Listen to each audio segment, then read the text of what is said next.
I never told my mother-in-law I used to prosecute military crimes. She laughed when I walked into court alone, telling me I was finished. That is, until the judge looked down from the bench and said, "Good morning, Colonel." My mother-in-law froze, completely unable to comprehend the words. But before we get to that glorious moment in the courtroom, let me tell you how this entire nightmare began. My name is Zora. I am 34 years old, and for 5 years I played the role of a quiet, unassuming legal secretary to keep the peace in my marriage. Before I continue this story, let me know where you are watching from in the comments. And if you have ever had family betray your trust, hit subscribe. Growing up, my parents instilled in me the value of quiet strength and public service. I joined the military right out of law school, serving in the Judge Advocate General Corps. I spent my 20s prosecuting high-level military contractors for fraud and treason. It was a dangerous, high-stakes life. When I met Marcus, I was ready for a change.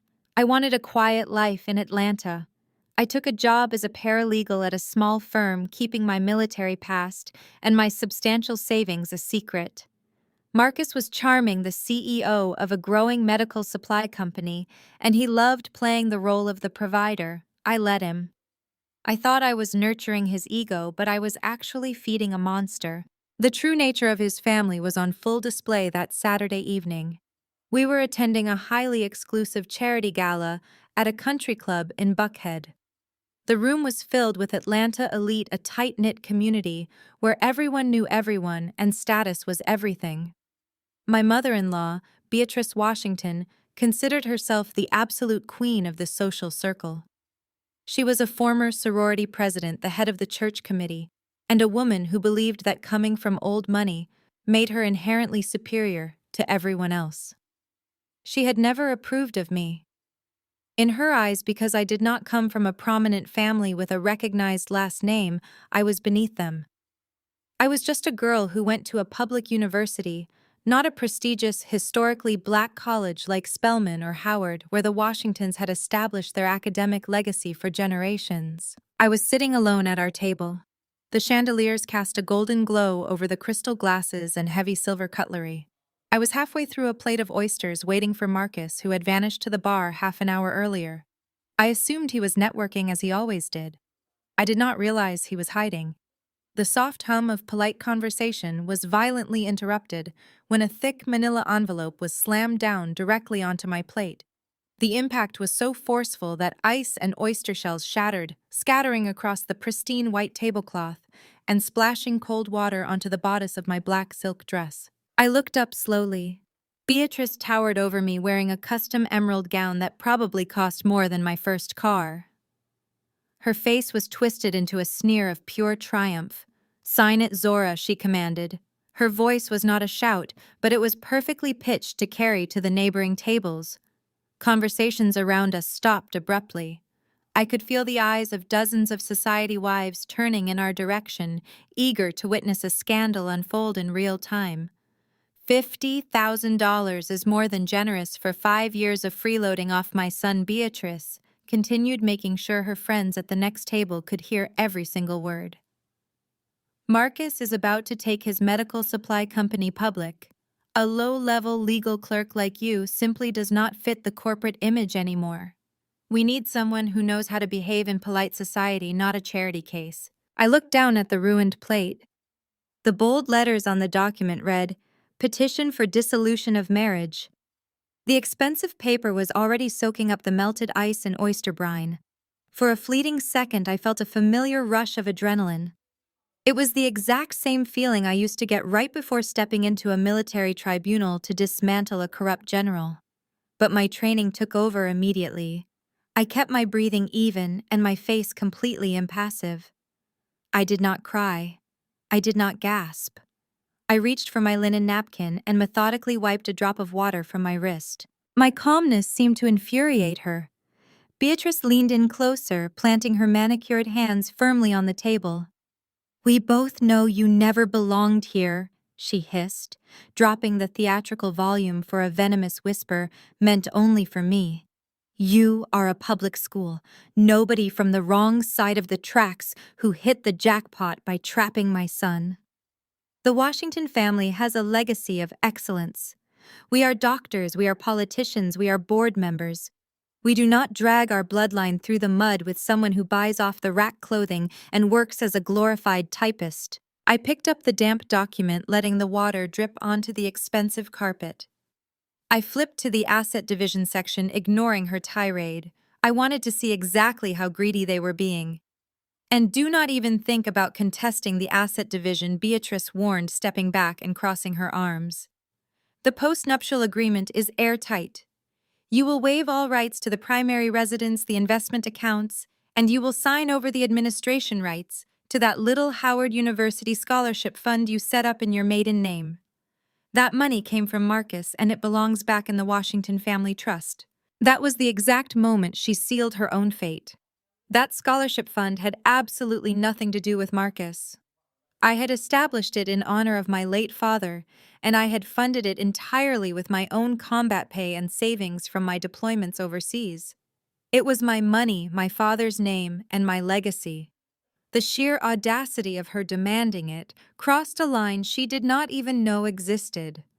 She thought she was bullying a meek, uneducated civilian who would wither under the pressure of public humiliation. She had no idea she had just declared war on a former judge advocate general corps prosecutor who specialized in taking down international fraud rings. Beatrice stood there waiting for the tears she was so certain would come. She wanted me to break down to cause a massive scene to give her the perfect excuse to have the country club security escort the hysterical, uncultured daughter-in-law off the premises. Instead, I reached for the heavy silver steak knife resting next to my plate. Beatrice took a slight step back, her eyes widening for a fraction of a second in alarm. I did not raise the knife toward her. With a swift, precise, and powerful motion, I drove the blade straight down through the center of the divorce papers, pinning the thick stack of documents directly to the solid oak table beneath the linen. The sharp thud echoed through the silent dining room, cutting through the jazz music like a gunshot.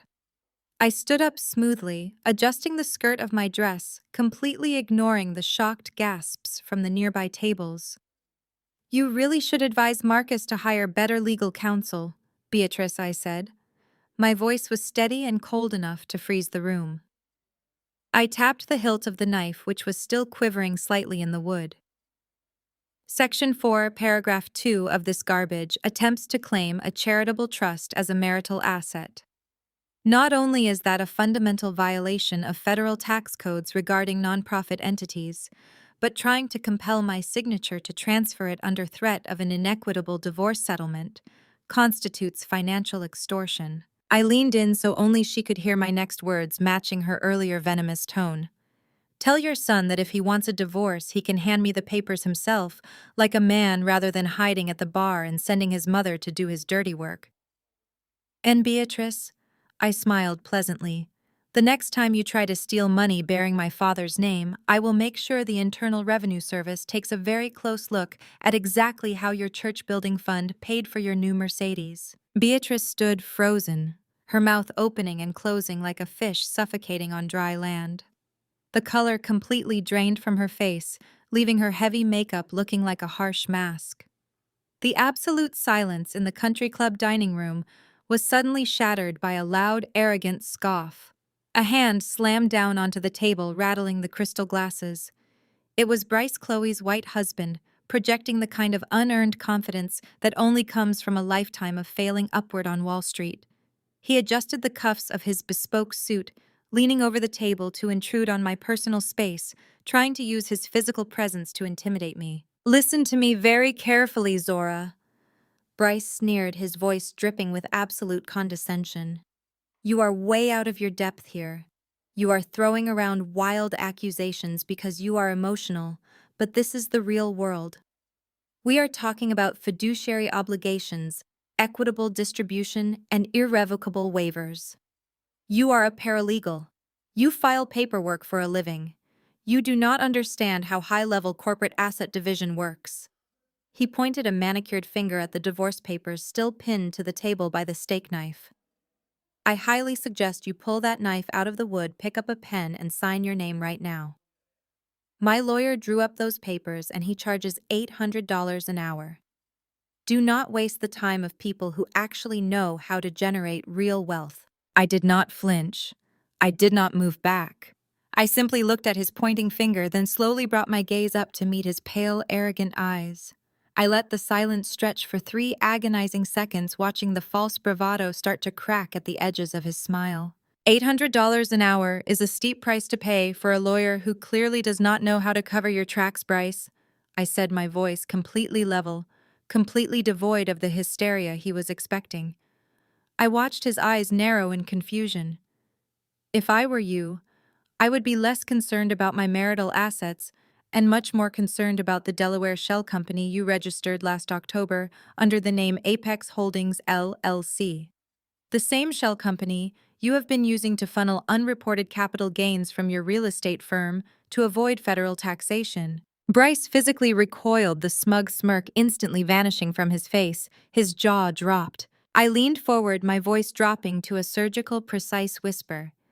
Tax identification number ending in 4927. You have moved exactly $3.2 million through offshore accounts in the Cayman Islands over the last 14 months. That is not just a civil penalty, Bryce. That is federal wire fraud and tax evasion.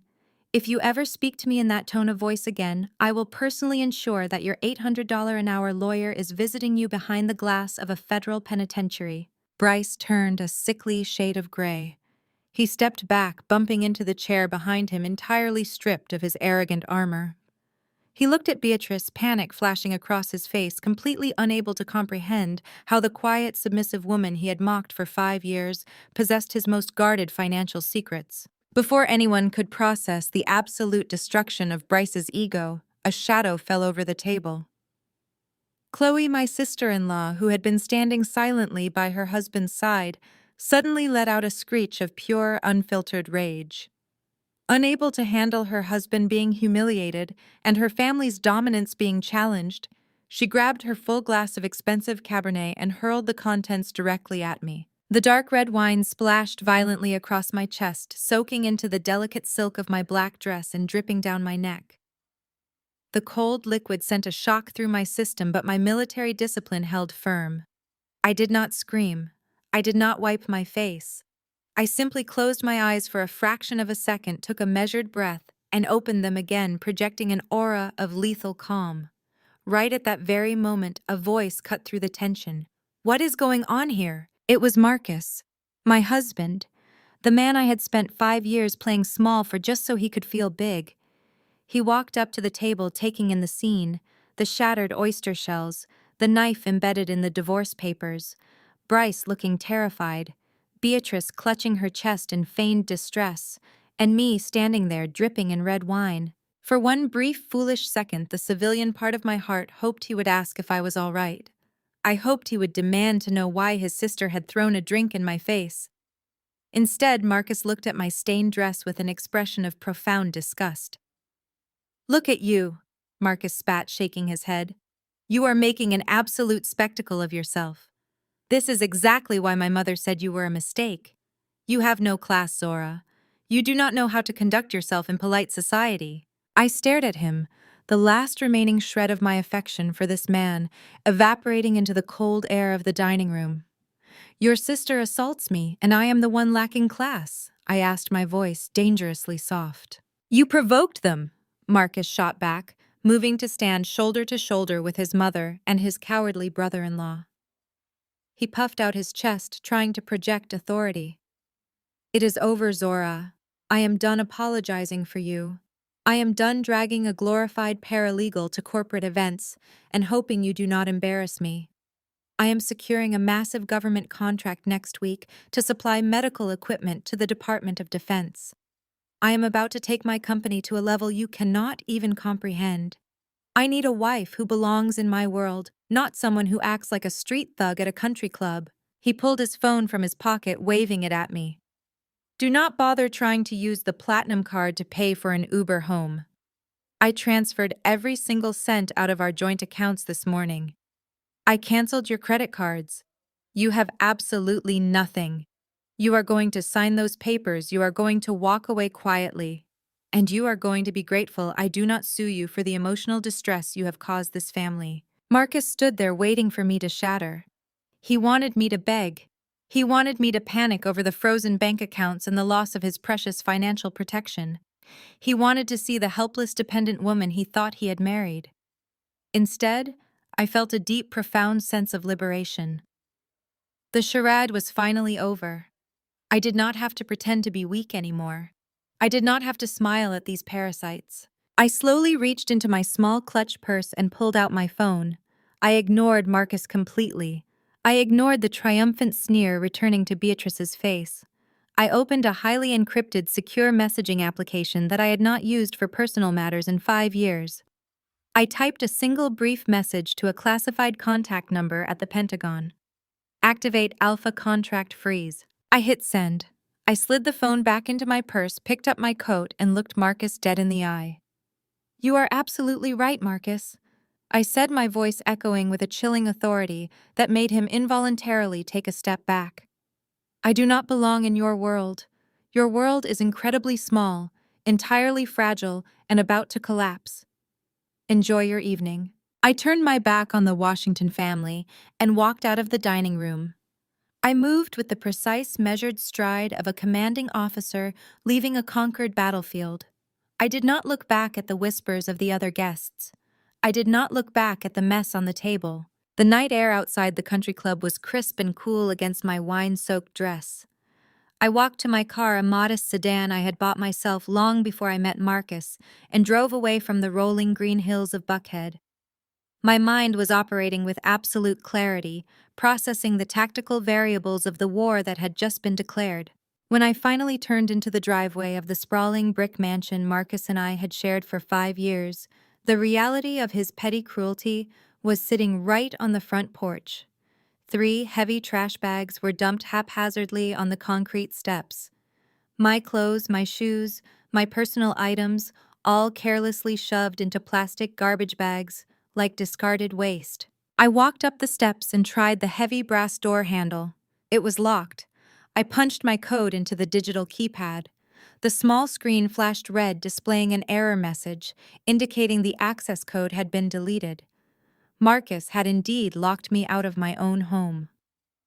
My phone vibrated in my pocket. The caller ID flashed with Beatrice's number.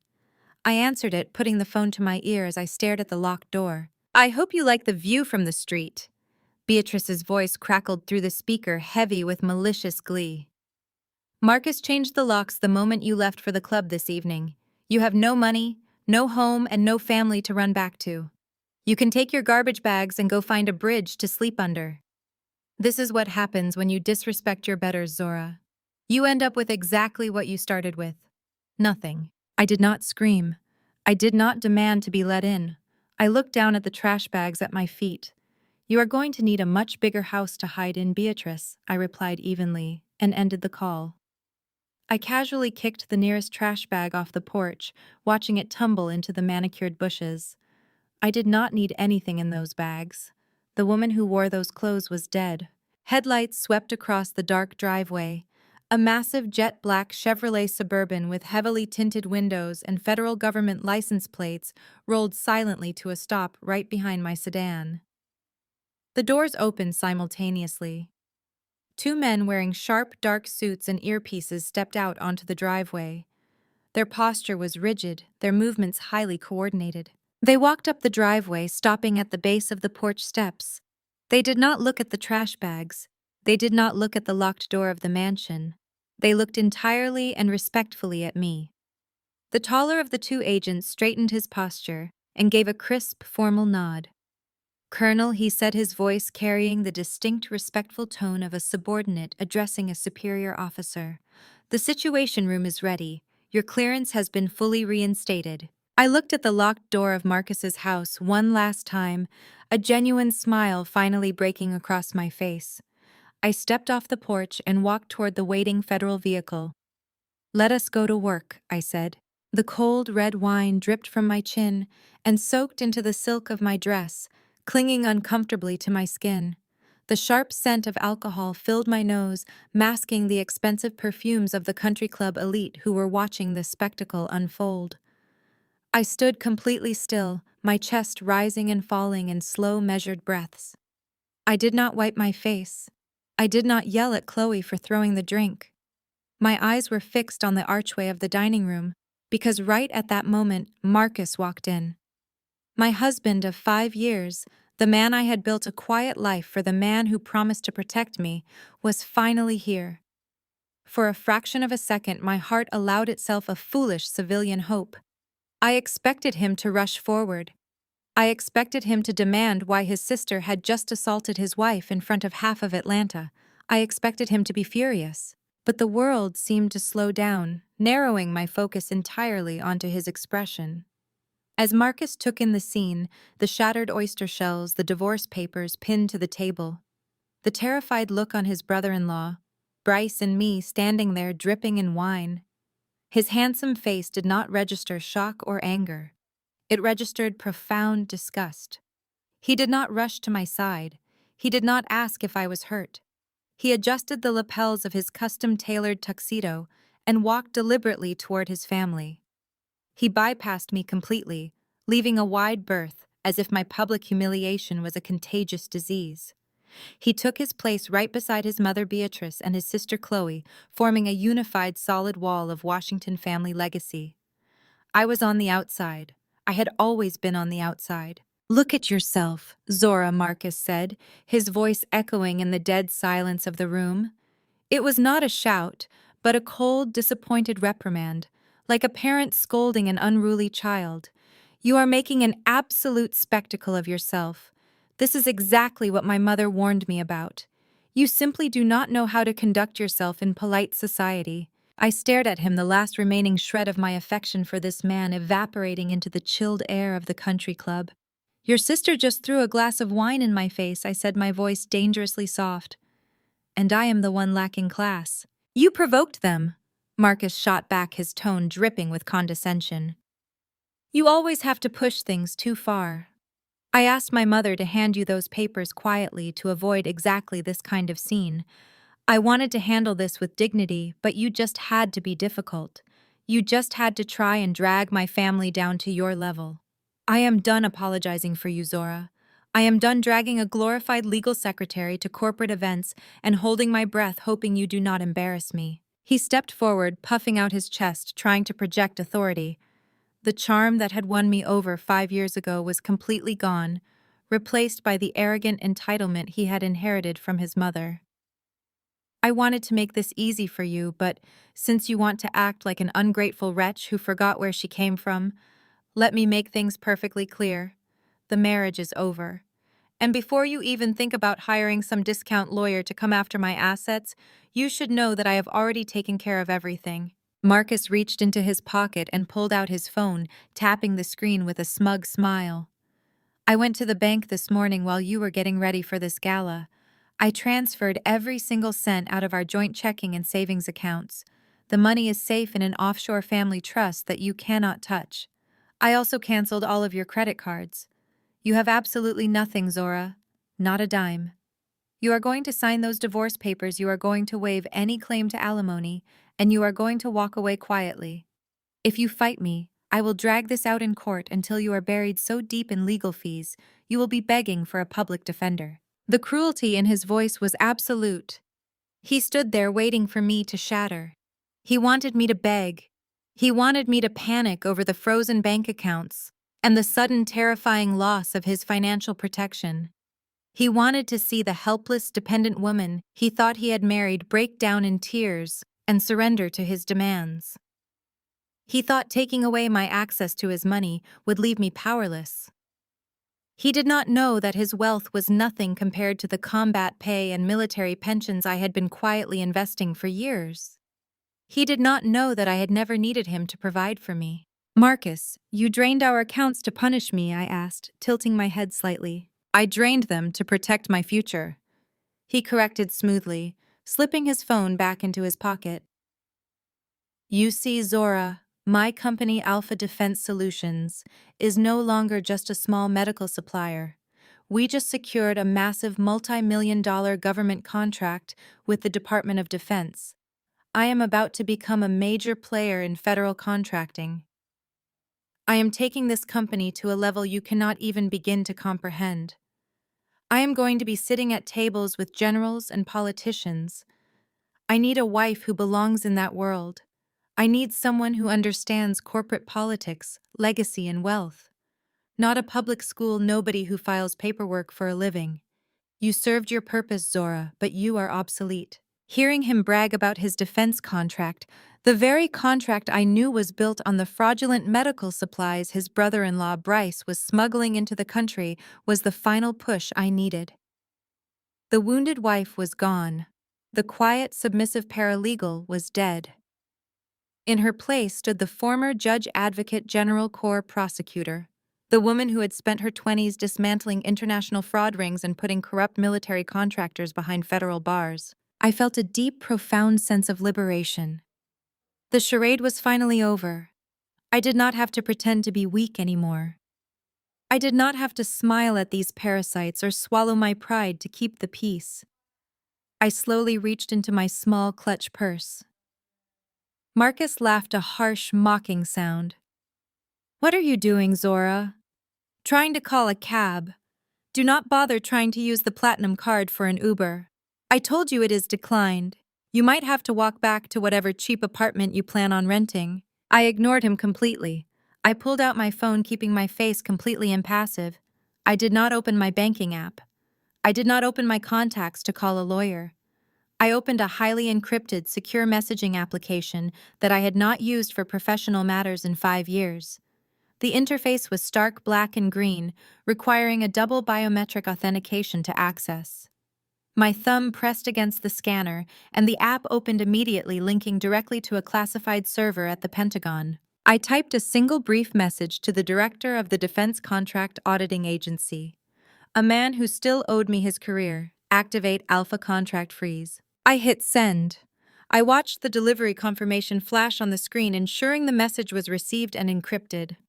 By tomorrow morning, Marcus would find out that his multi-million-dollar government contract was suspended, pending a full federal investigation.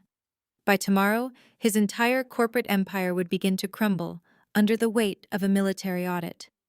He thought he was locking me out of his bank accounts, but I had just locked him out of his entire future. I slid the phone back into my purse and snapped it shut. I looked up, meeting Marcus's arrogant gaze. The country club dining room was still dead silent, everyone waiting for my reaction. I did not give them the satisfaction of a scene. I simply smiled, a cold, sharp smile that made the hairs on the back of Marcus's neck stand up. He took an involuntary step back, his confidence faltering for a fraction of a second as he looked into my eyes and saw something he did not recognize, something dangerous. "You are absolutely right, Marcus," I said, my voice echoing with a chilling authority that commanded the room. "I do not belong in your world. Your world is incredibly small, entirely fragile, and built on a foundation of lies. Enjoy your new contract. Let us see how long it lasts." I turned my back on the Washington family and walked out of the dining room, moving with the precise, measured stride of a commanding officer leaving a conquered battlefield. The heavy armored door of the SUV closed with a solid, definitive thud, sealing me inside a mobile command center and instantly severing me from the civilian world I had inhabited for 5 years. The ambient noise of the affluent Atlanta suburb vanished, replaced by the low, powerful hum of the reinforced engine and the quiet, steady static of encrypted tactical radios. Agent Miller, seated across from me, handed me a secure, glowing tablet without a word, while the driver smoothly accelerated away from the curb. I watched Marcus's house disappear in the rearview mirror.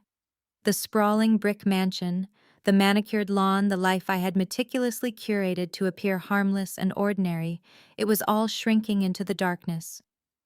For 5 years I had played the dutiful, quiet wife. I had attended their charity galas, smiled placidly at their condescending remarks, and filed their mundane legal paperwork. Now the camouflage was off. The encrypted tablet in my hands was already pulling up the Alpha contract files. Beatrice and Marcus thought they had left me with absolutely nothing. They had no idea they had just handed a loaded weapon back to a veteran sniper. The drive to the secure federal facility took less than 20 minutes, but by the time we passed through the subterranean security gates, my civilian phone was already vibrating relentlessly. It was Beatrice. I let it ring out. She left a voicemail followed immediately by a rapid succession of text messages. The first was a photograph of my empty closet, the expensive hangers stripped completely bare. The second read, "I told the country club board about your little outburst. You are permanently banned, and just so you know, Pastor Thomas and the entire congregation at First Baptist will be hearing about your erratic, unstable behavior in the morning. We protect our own Zora. You are entirely alone." I scoffed quietly, swiping the notification away. Beatrice was executing the exact social playbook I knew she would. In her world, reputation was absolute currency, and isolation was the ultimate punishment. She was mobilizing the church committee, the country club wives, and the local elite to paint me as the hysterical, unhinged wife who had finally snapped under the pressure of her son's success. She was laying the groundwork for a massive coordinated smear campaign. Within hours, the narrative would be perfectly spun and distributed. Marcus, the successful, upstanding CEO, forced to divorce his unstable lower-class wife, who could not handle the demands of polite society. It was predictable. It was pathetic. And it was exactly what I needed her to do. The louder she screamed and gossiped, the more distracted she would be from the silent federal trap closing around her family's finances. The SUV parked in a brightly lit underground bunker beneath an unmarked concrete building in downtown Atlanta. Miller opened the door and I stepped out, my wine-stained silk dress, a stark, jarring contrast to the sterile, tactical environment. We walked through a series of complex biometric checkpoints until we reached the heavy steel doors of Situation Room 4. As the doors slid open, the atmosphere instantly shifted. The massive room was bathed in the cool blue light of dozens of high-resolution monitors. Analysts, forensic accountants, and federal investigators were already at their stations, their fingers flying across keyboards, deciphering streams of data. When I crossed the threshold, the room fell dead silent. Every single person stopped what they were doing and stood at attention. "Welcome back, Colonel Washington," Agent Vance said, stepping forward with a thick, physical dossier. "We received your activation code. The Alpha contract freeze is in full effect. Marcus's company has been officially flagged for a comprehensive Level 4 audit. We have also initiated silent continuous surveillance on Bryce's offshore accounts." "Sit down, everyone. We have a lot of ground to cover," I said, taking my place at the head of the long glass table. I did not bother changing out of my ruined dress. The dark stain was a perfect reminder of exactly who I was dealing with. Let us start with the immediate threat. Marcus thinks he has financially paralyzed me by freezing our joint accounts. I want a full, unredacted trace on every dollar he moved this morning. Track the routing numbers. I suspect Bryce helped him funnel it into the Apex Holdings shell company. Vance tapped his keyboard, throwing a complex web of financial transactions onto the primary viewing screen. "You are correct, Colonel. The funds were routed through 2 intermediate corporate accounts before landing in a Cayman Islands trust managed by Apex. It is a textbook evasion maneuver. But there is a secondary issue. We are tracking a sudden influx of aggressive legal filings in the Fulton County civil court system." He handed me a tablet. Marcus had not just filed for divorce. His lawyers had filed an emergency injunction demanding I be held liable for potential economic damages to his company, citing my disruptive public behavior as a direct threat to his upcoming government contract. He was actually trying to sue me for the money he claimed I was jeopardizing. Beatrice's fingerprints were all over the aggressive legal strategy. They were trying to bleed me dry through civil litigation, burying me in motions, subpoenas, and hearings, until I was forced to settle on their draconian terms just to survive. "Let them file," I instructed, my eyes scanning the digital documents with practiced efficiency. "Do not block the civil proceedings.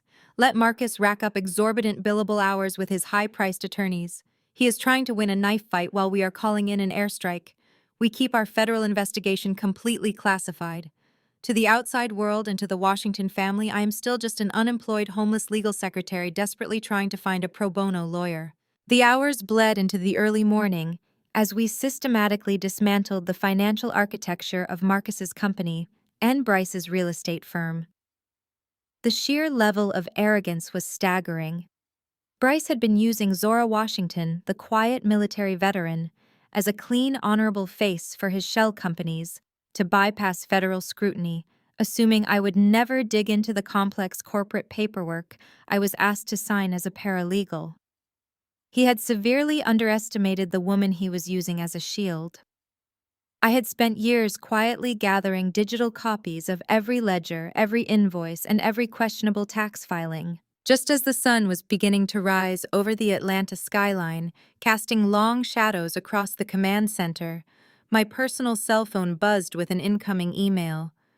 The sender address was a scrambled, untraceable string of characters. The subject line was completely blank. I opened the email and my blood instantly turned to ice. It was not a gloating message from Beatrice or Marcus. It was from Bryce. He had attached a single high-resolution photograph. It was a picture of my mother. She was lying in her hospital bed at the long-term care facility in Savannah, where she was recovering from a severe stroke. The photo had been taken from the hallway looking through the small glass window of her door. It was recent. It was a clear, unmistakable threat. Below the image, a single line of text read, "Your Medicaid coverage for this facility is tied directly to Marcus's corporate health plan.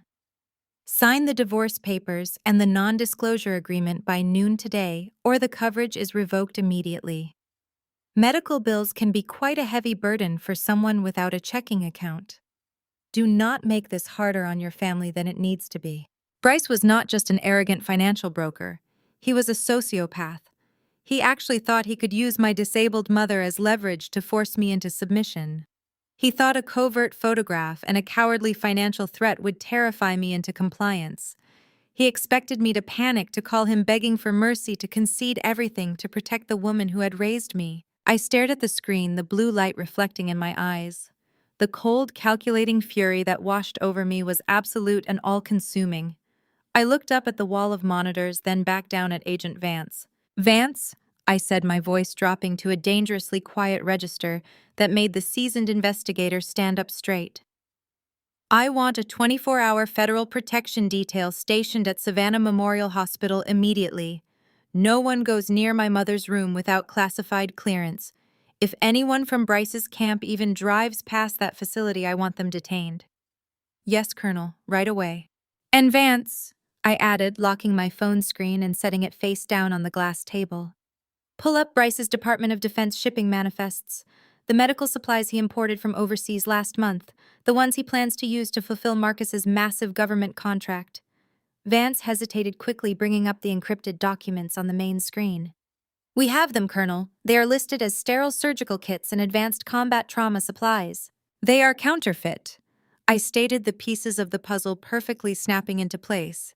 He bought substandard non-sterile equipment from a blacklisted manufacturer and forged the safety certifications to cut costs. He is planning to sell infected medical supplies to the United States military. The room went dead silent. The analysts stopped typing. Selling counterfeit tactical gear was a federal crime. Selling contaminated medical supplies to combat medics serving overseas was an act of profound betrayal and treason. "I want the warehouse location," I ordered, standing up from the table. "I want the import records, the forged signatures, and the exact paper trail linking Bryce's shell company directly to Marcus's CEO authorization. They thought they could threaten my family to protect their wealth. I am going to obliterate theirs." The heavy armored door of the SUV closed with a solid, definitive thud, sealing me inside a mobile command center and instantly severing me from the civilian world I had inhabited for 5 years. The ambient noise of the affluent Atlanta suburb vanished, replaced by the low, powerful hum of the reinforced engine and the quiet, steady static of encrypted tactical radios. Agent Miller, seated across from me, handed me a secure, glowing tablet without a single word while the driver smoothly accelerated away from the curb. I watched Marcus and his sprawling brick mansion disappear in the rearview mirror. The manicured lawn, the expensive cars, the life I had meticulously curated to appear harmless and ordinary, it was all shrinking into the darkness. For 5 years I had played the dutiful, quiet wife. I had attended their charity galas, smiled placidly at their condescending remarks, and filed their mundane legal paperwork. Now the camouflage was off. The encrypted tablet in my hands was already pulling up the Alpha contract files. Beatrice and Marcus thought they had left me with absolutely nothing. They had no idea they had just handed a loaded weapon back to a veteran sniper. The drive to the secure federal facility took less than 20 minutes, but by the time we passed through the subterranean security gates, my civilian phone was already vibrating relentlessly. It was Beatrice. I let it ring out. She left a voicemail followed immediately by a rapid succession of text messages. The first was a photograph of my empty closet, the expensive hangers stripped completely bare. The second read that she had already contacted the country club board about my outburst and that I was permanently banned. She promised that Pastor Thomas and the entire congregation at First Baptist would be hearing about my erratic, unstable behavior in the morning. She told me they protect their own and that I was entirely alone. I swiped the notification away. Beatrice was executing the exact social playbook I knew she would. In her world, reputation was absolute currency, and isolation was the ultimate punishment. She was mobilizing the church committee, the country club wives, and the local elite to paint me as the hysterical, unhinged wife who had finally snapped under the pressure of her son and his massive success. She was laying the groundwork for a massive, coordinated smear campaign. Within hours, the narrative would be perfectly spun and distributed. Marcus, the successful, upstanding CEO, forced to divorce his unstable lower-class wife, who could not handle the demands of polite society. It was predictable, and it was exactly what I needed her to do. The louder she screamed and gossiped, the more distracted she would be from the silent federal trap closing around her family and their finances. The SUV parked in a brightly lit underground bunker beneath an unmarked concrete building in downtown Atlanta. Miller opened the door and I stepped out, my wine-stained silk dress, a stark, jarring contrast to the sterile, tactical environment. We walked through a series of complex biometric checkpoints until we reached the heavy steel doors of Situation Room 4. As the doors slid open, the atmosphere instantly shifted. The massive room was bathed in the cool blue light of dozens of high-resolution monitors.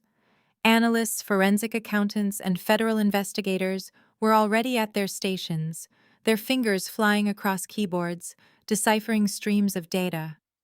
When I crossed the threshold, the room fell dead silent. Every single person stopped what they were doing and stood at attention. "Welcome back, Colonel Washington," Agent Vance said, stepping forward with a thick physical dossier.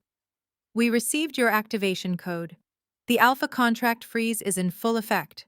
Marcus and his company have been officially flagged for a comprehensive Level 4 audit. We have also initiated silent continuous surveillance on Bryce and his offshore accounts." "Sit down, everyone. We have a lot of ground to cover," I said, taking my place at the head of the long glass table. I did not bother changing out of my ruined dress. The dark wine stain was a perfect reminder of exactly who I was dealing with.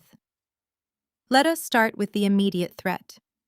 Marcus thinks he has financially paralyzed me by freezing our joint accounts. I want a full, unredacted trace on every dollar he moved this morning. Track the routing numbers. I suspect Bryce helped him funnel it into the Apex Holdings shell company. Vance tapped his keyboard, throwing a complex web of financial transactions onto the primary viewing screen. "You are correct, Colonel. The funds were routed through 2 intermediate corporate accounts before landing in a Cayman Islands trust managed by Apex. It is a textbook evasion maneuver. But there is a secondary issue. We are tracking a sudden influx of aggressive legal filings in the Fulton County civil court system." He handed me a tablet. Marcus had not just filed for divorce.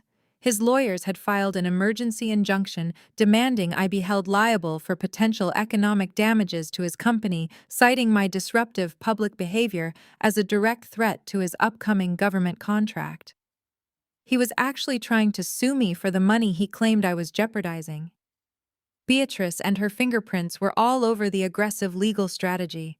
They were trying to bleed me dry through civil litigation, burying me in motion subpoenas and hearings until I was forced to settle on their draconian terms just to survive. "Let them file," I instructed, my eyes scanning the digital documents with practiced efficiency. "Do not block the civil proceedings. Let Marcus rack up exorbitant billable hours with his high-priced attorneys. He is trying to win a knife fight while we are calling in an airstrike. We keep our federal investigation completely classified. To the outside world and to the Washington family, I am still just an unemployed homeless legal secretary desperately trying to find a pro bono lawyer. The hours bled into the early morning as we systematically dismantled the financial architecture of Marcus and his company alongside Bryce and his real estate firm. The sheer level of arrogance was staggering. Bryce had been using Zora Washington, the quiet military veteran, as a clean, honorable face for his shell companies to bypass federal scrutiny. Assuming I would never dig into the complex corporate paperwork I was asked to sign as a paralegal. He had severely underestimated the woman he was using as a shield. I had spent years quietly gathering digital copies of every ledger, every invoice, and every questionable tax filing. I directed the analyst to cross-reference the Alpha Defense Solutions supply chain with the customs declarations Bryce had filed over the last quarter. I wanted every fraudulent medical device cataloged and traced back to its illicit manufacturer. Just as the sun was beginning to rise over the Atlanta skyline, casting long shadows across the command center, my personal cell phone buzzed with an incoming email. The sender address was a scrambled, untraceable string of characters. The subject line was completely blank. I opened the email and my blood instantly turned to ice. It was not a gloating message from Beatrice or Marcus. It was from Bryce. He had attached a single high-resolution photograph. It was a picture of my mother. She was lying in her hospital bed at the long-term care facility in Savannah, where she was recovering from a severe stroke. The photo had been taken from the hallway, looking through the small glass window of her door. It was recent. It was a clear, unmistakable threat. Below the image, a single line of text read that my Medicaid coverage for this facility was tied directly to Marcus and his corporate health plan. The message demanded that I sign the divorce papers and the non-disclosure agreement by noon today, or the coverage would be revoked immediately. Bryce added a cruel note stating that medical bills could be quite a heavy burden for someone without a checking account, and warned me not to make this harder on my family than it needed to be. Bryce was not just an arrogant financial broker, he was a sociopath. He actually thought he could use my disabled mother as leverage to force me into submission. He thought a covert photograph and a cowardly financial threat would terrify me into compliance. He expected me to panic, to call him begging for mercy, to concede everything to protect the woman who had raised me. I stared at the screen, the blue light reflecting in my eyes. The cold, calculating fury that washed over me was absolute and all-consuming. I looked up at the wall of monitors, then back down at Agent Vance. Vance, I said, my voice dropping to a dangerously quiet register that made the seasoned investigator stand up straight. I want a 24-hour federal protection detail stationed at Savannah Memorial Hospital immediately. No one goes near my mother or her room without classified clearance. If anyone from Bryce or his camp even drives past that facility, I want them detained. Yes, Colonel, right away, Vance responded, turning quickly to his communication console. And Vance, I added, locking my phone screen and setting it face down on the glass table. Pull up the Department of Defense shipping manifest for Bryce. The medical supplies he imported from overseas last month, the ones he plans to use to fulfill Marcus and his massive government contract. Vance hesitated quickly, bringing up the encrypted documents on the main screen. We have them, Colonel. They are listed as sterile surgical kits and advanced combat trauma supplies. They are counterfeit, I stated, the pieces of the puzzle perfectly snapping into place. He bought substandard, non-sterile equipment from a blacklisted manufacturer and forged the safety certifications to cut costs. He is planning to sell infected medical supplies to the United States military. The room went dead silent. The analyst stopped typing. Selling counterfeit tactical gear was a federal crime. Selling contaminated medical supplies to combat medics serving overseas was an act of profound betrayal and treason. I want the warehouse location, I ordered, standing up from the table. I want the import records, the forged signatures, and the exact paper trail linking Bryce and his shell company directly to Marcus and his CEO authorization. They thought they could threaten my family to protect their wealth. I am going to obliterate theirs. The morning sun was just beginning to hit the sleek glass exterior of the Alpha Defense Solutions headquarters when my government-issued SUV pulled up to the curb. The building was a monument to Marcus's ego. It was an imposing structure of steel and reflective glass, located in the heart of Atlanta's premier business district, funded entirely by the deceit he and Bryce had orchestrated behind closed doors. I stepped out of the vehicle, the cool morning air biting at my bare arms. I had not bothered to change out of my ruined silk dress. The dark wine stain splashed across my chest was no longer a mark of humiliation. It was a badge of war. I pushed through the revolving glass doors and strode purposefully across the expansive marble lobby. The morning rush was in full swing, with young executives and administrative staff hurrying to the elevators with their overpriced coffees. The moment I approached the security turnstiles, a bulky guard in a fitted suit stepped directly into my path. I recognized him immediately. His name was Peterson, the head of corporate security. He raised a large hand, his expression shifting into a forced patronizing smile. "I am sorry, Mrs. Washington," Peterson said, his voice loud enough to draw the attention of the surrounding employees. "Mr. Washington left strict and explicit orders at the desk this morning.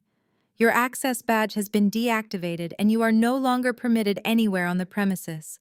I'm going to have to ask you to turn around and leave the building before I call the local authorities." I did not stop walking. I did not raise my voice or break my stride. I simply closed the distance between us, stepping so far into his personal space that he involuntarily shifted his weight backward. "Peterson," I said, my voice dropping to a low, authoritative register that cut effortlessly through the ambient noise of the lobby. "You are currently obstructing a federal agent operating under Directive Alpha 7 Tango. Interfering with a Level 4 federal investigation carries a mandatory minimum sentence of 5 years in a federal penitentiary. If you do not step aside immediately, I will have the tactical unit waiting outside, place you in zip ties, and you will lose your security license before lunchtime." Peterson froze. The patronizing smile vanished, completely wiped away by the absolute lethal certainty in my eyes. He was trained to handle angry spouses and disgruntled employees. He was not trained to handle a former judge, advocate, general corps prosecutor, leveraging the full weight of the United States government. He swallowed hard, his eyes darting to the black SUV idling menacingly at the curb outside. He slowly lowered his hand and stepped aside. I walked past him, swiped my newly activated federal credential against the turnstile scanner, and stepped onto the executive elevator. The ride to the top floor took exactly 42 seconds. My mind was perfectly clear, calculating the variables of the room I was about to enter. Marcus always held his quarterly stakeholder meetings on the final Friday of the month. He would be in the main boardroom right now, surrounded by his major investors, his chief financial officers, and Bryce standing proudly by his side.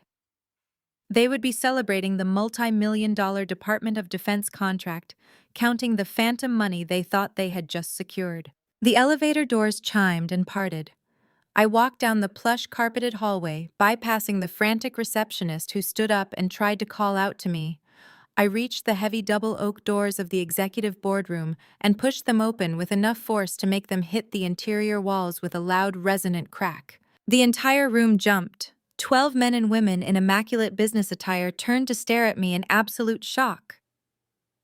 Marcus was standing at the head of the long, polished mahogany table, a laser pointer in his hand, and a smug, triumphant smile frozen on his handsome face. A massive digital presentation displaying projected military revenue illuminated the screen behind him. Bryce was lounging in a leather chair to his right, looking like a cat who had just swallowed a canary. When Marcus processed the sight of me standing in the doorway wearing the same dress from the country club stained with dried red wine, his face contorted into a mask of pure, unadulterated fury. "What is the meaning of this?" Marcus demanded, slamming his laser pointer onto the table. He immediately turned to the board members, projecting his practiced tone of a reasonable man dealing with an unreasonable burden. Gentlemen, ladies, please excuse this unfortunate interruption. As some of you know, my wife and I are currently going through a divorce. She is clearly experiencing a severe mental health crisis. He marched toward me, grabbing my upper arm with a bruising grip, intending to physically drag me out of the room. Security is on the way, Zora. You are going to leave this building right now, or I will have you thrown into a psychiatric hold. I did not struggle. I simply shifted my weight, trapped his wrist against my body, and applied a precise military joint lock. Marcus gasped in sudden sharp pain, releasing my arm instantly and stumbling backward. The board members let out a collective gasp of alarm. "Do not ever put your hands on me again, Marcus," I stated, my voice echoing like ice in the cavernous room, "and security is not coming." I relieved Peterson of his duties in the lobby. "I suggest you sit down and listen very carefully because your entire corporate empire is about to burn to the ground." I stepped to the center of the mahogany table. I reached into my clutch purse and pulled out a heavy encrypted silver USB drive. I dropped it onto the polished wood. The metal clattered loudly, sliding a few inches before coming to a complete stop directly in front of the lead investor. "This is not a domestic dispute," I announced, addressing the shocked board members directly. "This is a federal warning. Before any of you sign off on the third quarter revenue projections currently displayed on that screen, you need to know that your CEO has just entangled this company in a massive international fraud ring." I pointed a finger at Bryce, whose smug expression was beginning to twitch. "The multi-million-dollar Department of Defense contract you are celebrating today is built on counterfeit goods." I said my words, striking the room like physical blows. "Your supply chain director, Bryce Washington, has been importing non-sterile surgical equipment from a blacklisted manufacturer in Shenzhen. He has been forging Food and Drug Administration safety certifications and passing off contaminated gear as advanced combat trauma supplies." The room erupted into panicked murmurs. The lead investor, a stern woman with iron gray hair, picked up the USB drive and stared at Marcus. Marcus was completely pale, his jaw working silently as he tried to formulate a defense. He looked at Bryce, panic flooding his eyes. I leaned forward, placing both hands flat on the table. "You are preparing to sell fake chitosan-based hemostatic dressings to combat medics," I continued, my voice rising with righteous fury. "The bandages designed to stop arterial bleeding in active war zones are completely non-functional. You are padding your corporate margins with the blood of American soldiers." The federal audit was triggered at 0400 hours this morning. Every account, every warehouse, and every shipping manifest is currently being seized by federal agents. I waited for the collapse. I waited for Bryce to panic the way he had at the country club when I exposed his Cayman Islands tax evasion. I expected him to scramble to deny the allegations or point the finger at Marcus to save his own skin. Instead, Bryce let out a low, sharp chuckle. The chuckle grew into a full, arrogant laugh. He leaned back in his expensive leather chair, interlacing his fingers and resting them on his stomach. He looked around the panicked boardroom with absolute supreme confidence. The fear I had seen in his eyes last night was completely gone, replaced by the terrifying arrogance of a man who believed the rules simply did not apply to him. "You really think you stumbled onto something brilliant here, Zora?" Bryce asked, his voice dripping with condescension. He stood up casually, buttoning his suit jacket. "You think you are a hero? You think coming in here with a silver flash drive and a stained dress makes you an authority figure? You are so entirely out of your depth, it is actually pathetic." He walked around the table, stopping just a few feet away from me. "Do you honestly believe I would run a supply chain of this magnitude without securing the proper insurance?" Bryce sneered, looking down at me. "We are not dealing with local beat cops, Zora. We have friends at the Pentagon. Real friends. We have a highly decorated procurement officer, a one-star general who personally signs off on every single shipment that leaves our facility. He knows exactly where the supplies come from. He gets his percentage, and we get our contract.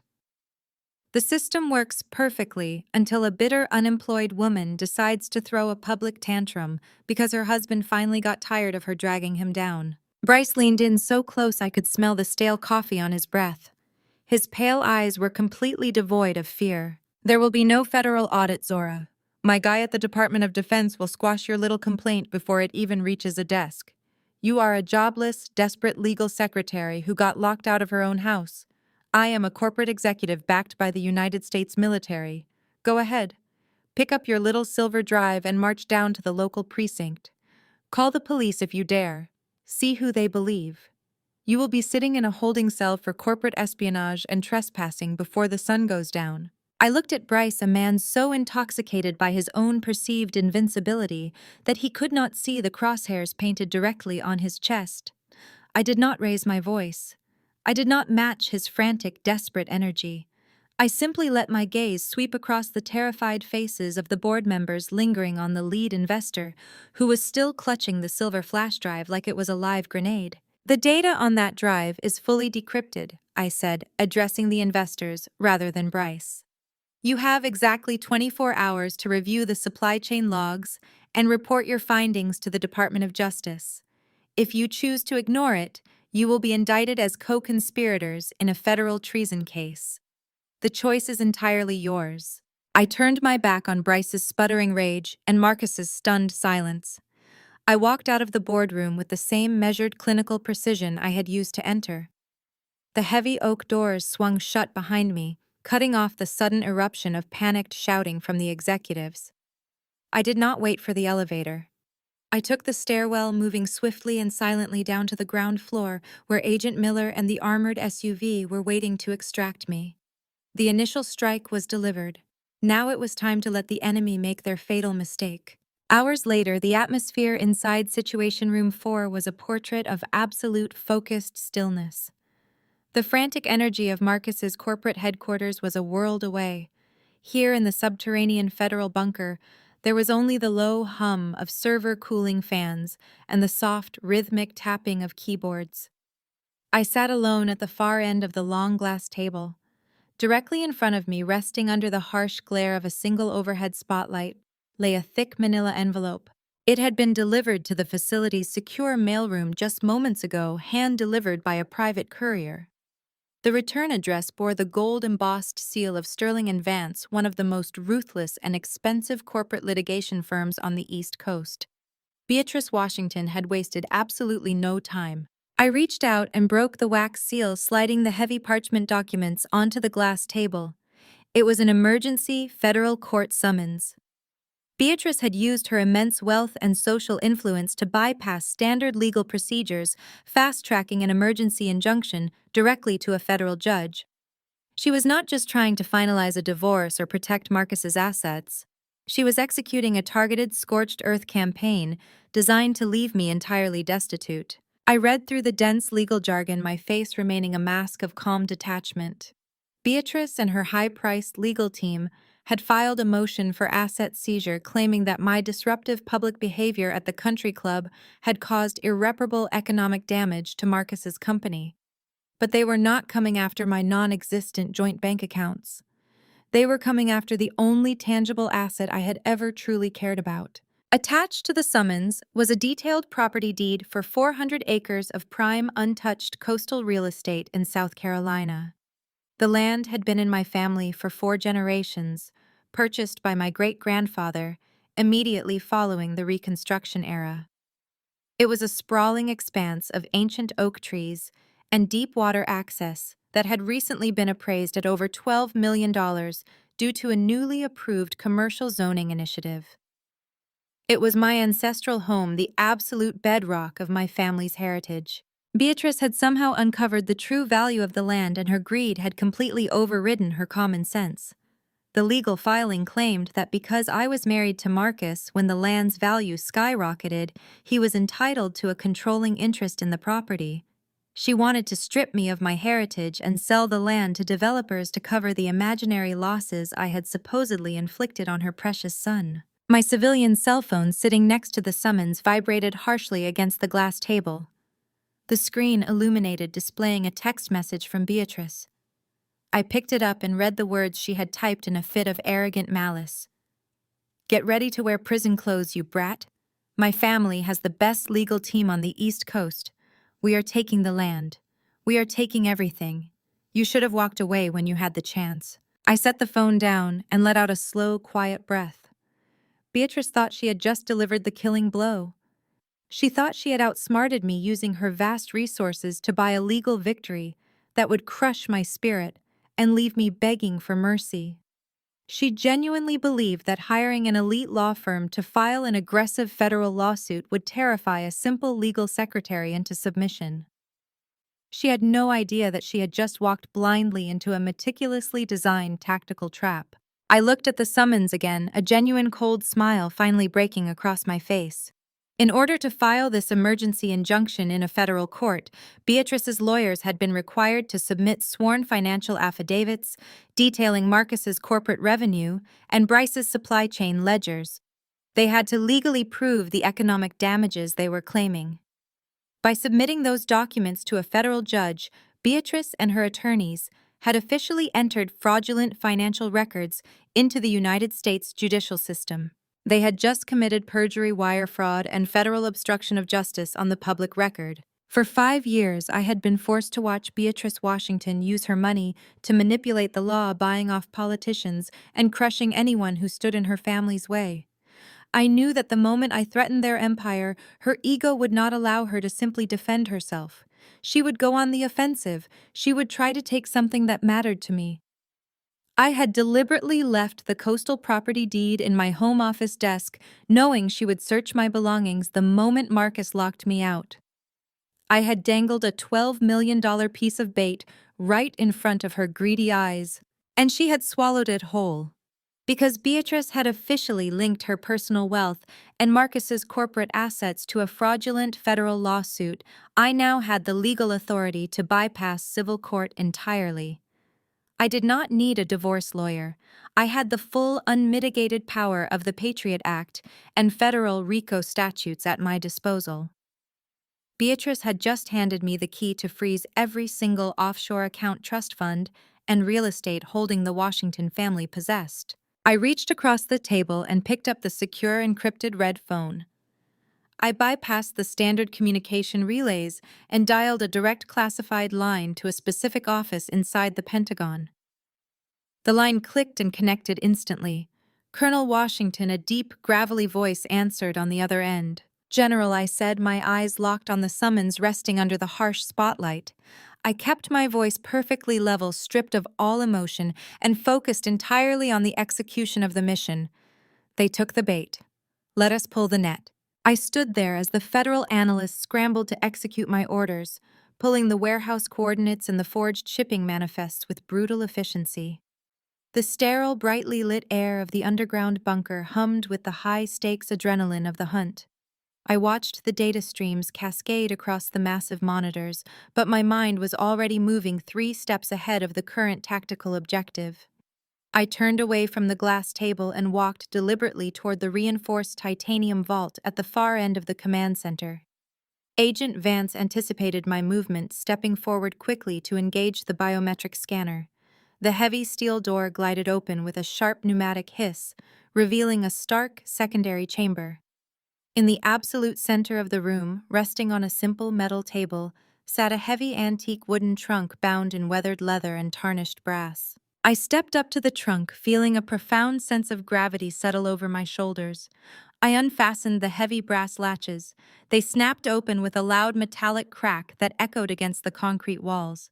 As I pushed the heavy wooden lid back, the distinct scent of cedar and brass polish filled the air. I reached inside, pulling aside the protective dark canvas.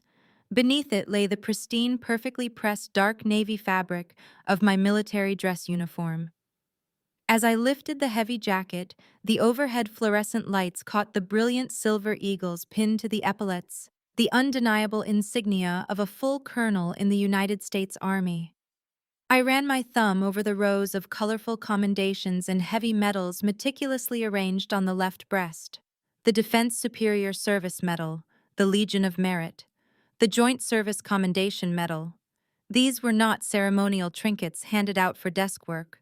They were earned in the grueling trenches of international military tribunals, dismantling global crime syndicates, and prosecuting high treason. For 5 long, agonizing years, I had buried this woman. I had locked the colonel away inside this wooden trunk and assumed the identity of Zora Washington, the quiet, unassuming paralegal. I had intentionally made myself small to fit into their narrow, arrogant worldview. I had worn cheap, sensible suits and kept my head bowed. I had allowed Marcus to lecture me on corporate ambition and business strategy. I had sat silently at country club dinners while Beatrice and Chloe mocked my public school background and my lack of high society refinement. I had filed their mundane legal paperwork and smiled placidly while they treated me like the hired help. They genuinely believed I was a desperate charity case who had gotten incredibly lucky by marrying into Atlanta royalty. They never once suspected that our entire marriage was a targeted hostile infiltration. The Department of Defense had identified Marcus's company as a potential security risk half a decade ago, but they needed a ghost inside the machine to map the network and trace the illicit supply chains. I was that ghost. I was the United States Judge Advocate General Corps' most lethal asset specifically deployed to dismantle corrupt military contractors from the inside out. My marriage to Marcus was not a tragic love story or a failed romance. It was a highly classified long-term undercover deployment.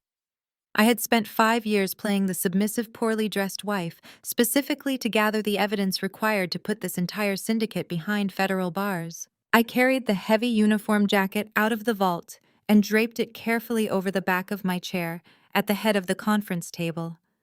The visual impact on the room was immediate. The analysts sat a little straighter, their focus sharpening. The disguise was completely shed. I turned my attention back to the digital war room. The forensic accountants had finished rendering the entire operational and financial hierarchy of Alpha Defense Solutions and Apex Holdings. A massive complex web of red and green lines connected shell companies, offshore trusts, and domestic corporate accounts across the primary viewing screen. Agent Vance stepped up to the main console, his face grim. Colonel the Cross referenced data from the Shenzhen Port Authority, just finished compiling. We have mapped the entire supply chain for the counterfeit Chitosan bandages. I looked at the glowing digital signatures and authorization protocols blinking on the screen. Marcus was the chief executive officer on paper. He was the handsome, arrogant face of the company, posing for local business magazines and shaking hands with ambitious politicians. But Marcus was fundamentally lazy and completely blinded by his own desperate need for validation. He never read the dense supply chain manifests he signed. He just wanted the wealth and the prestige. Look at the routing origin points, I said, tapping the glass table.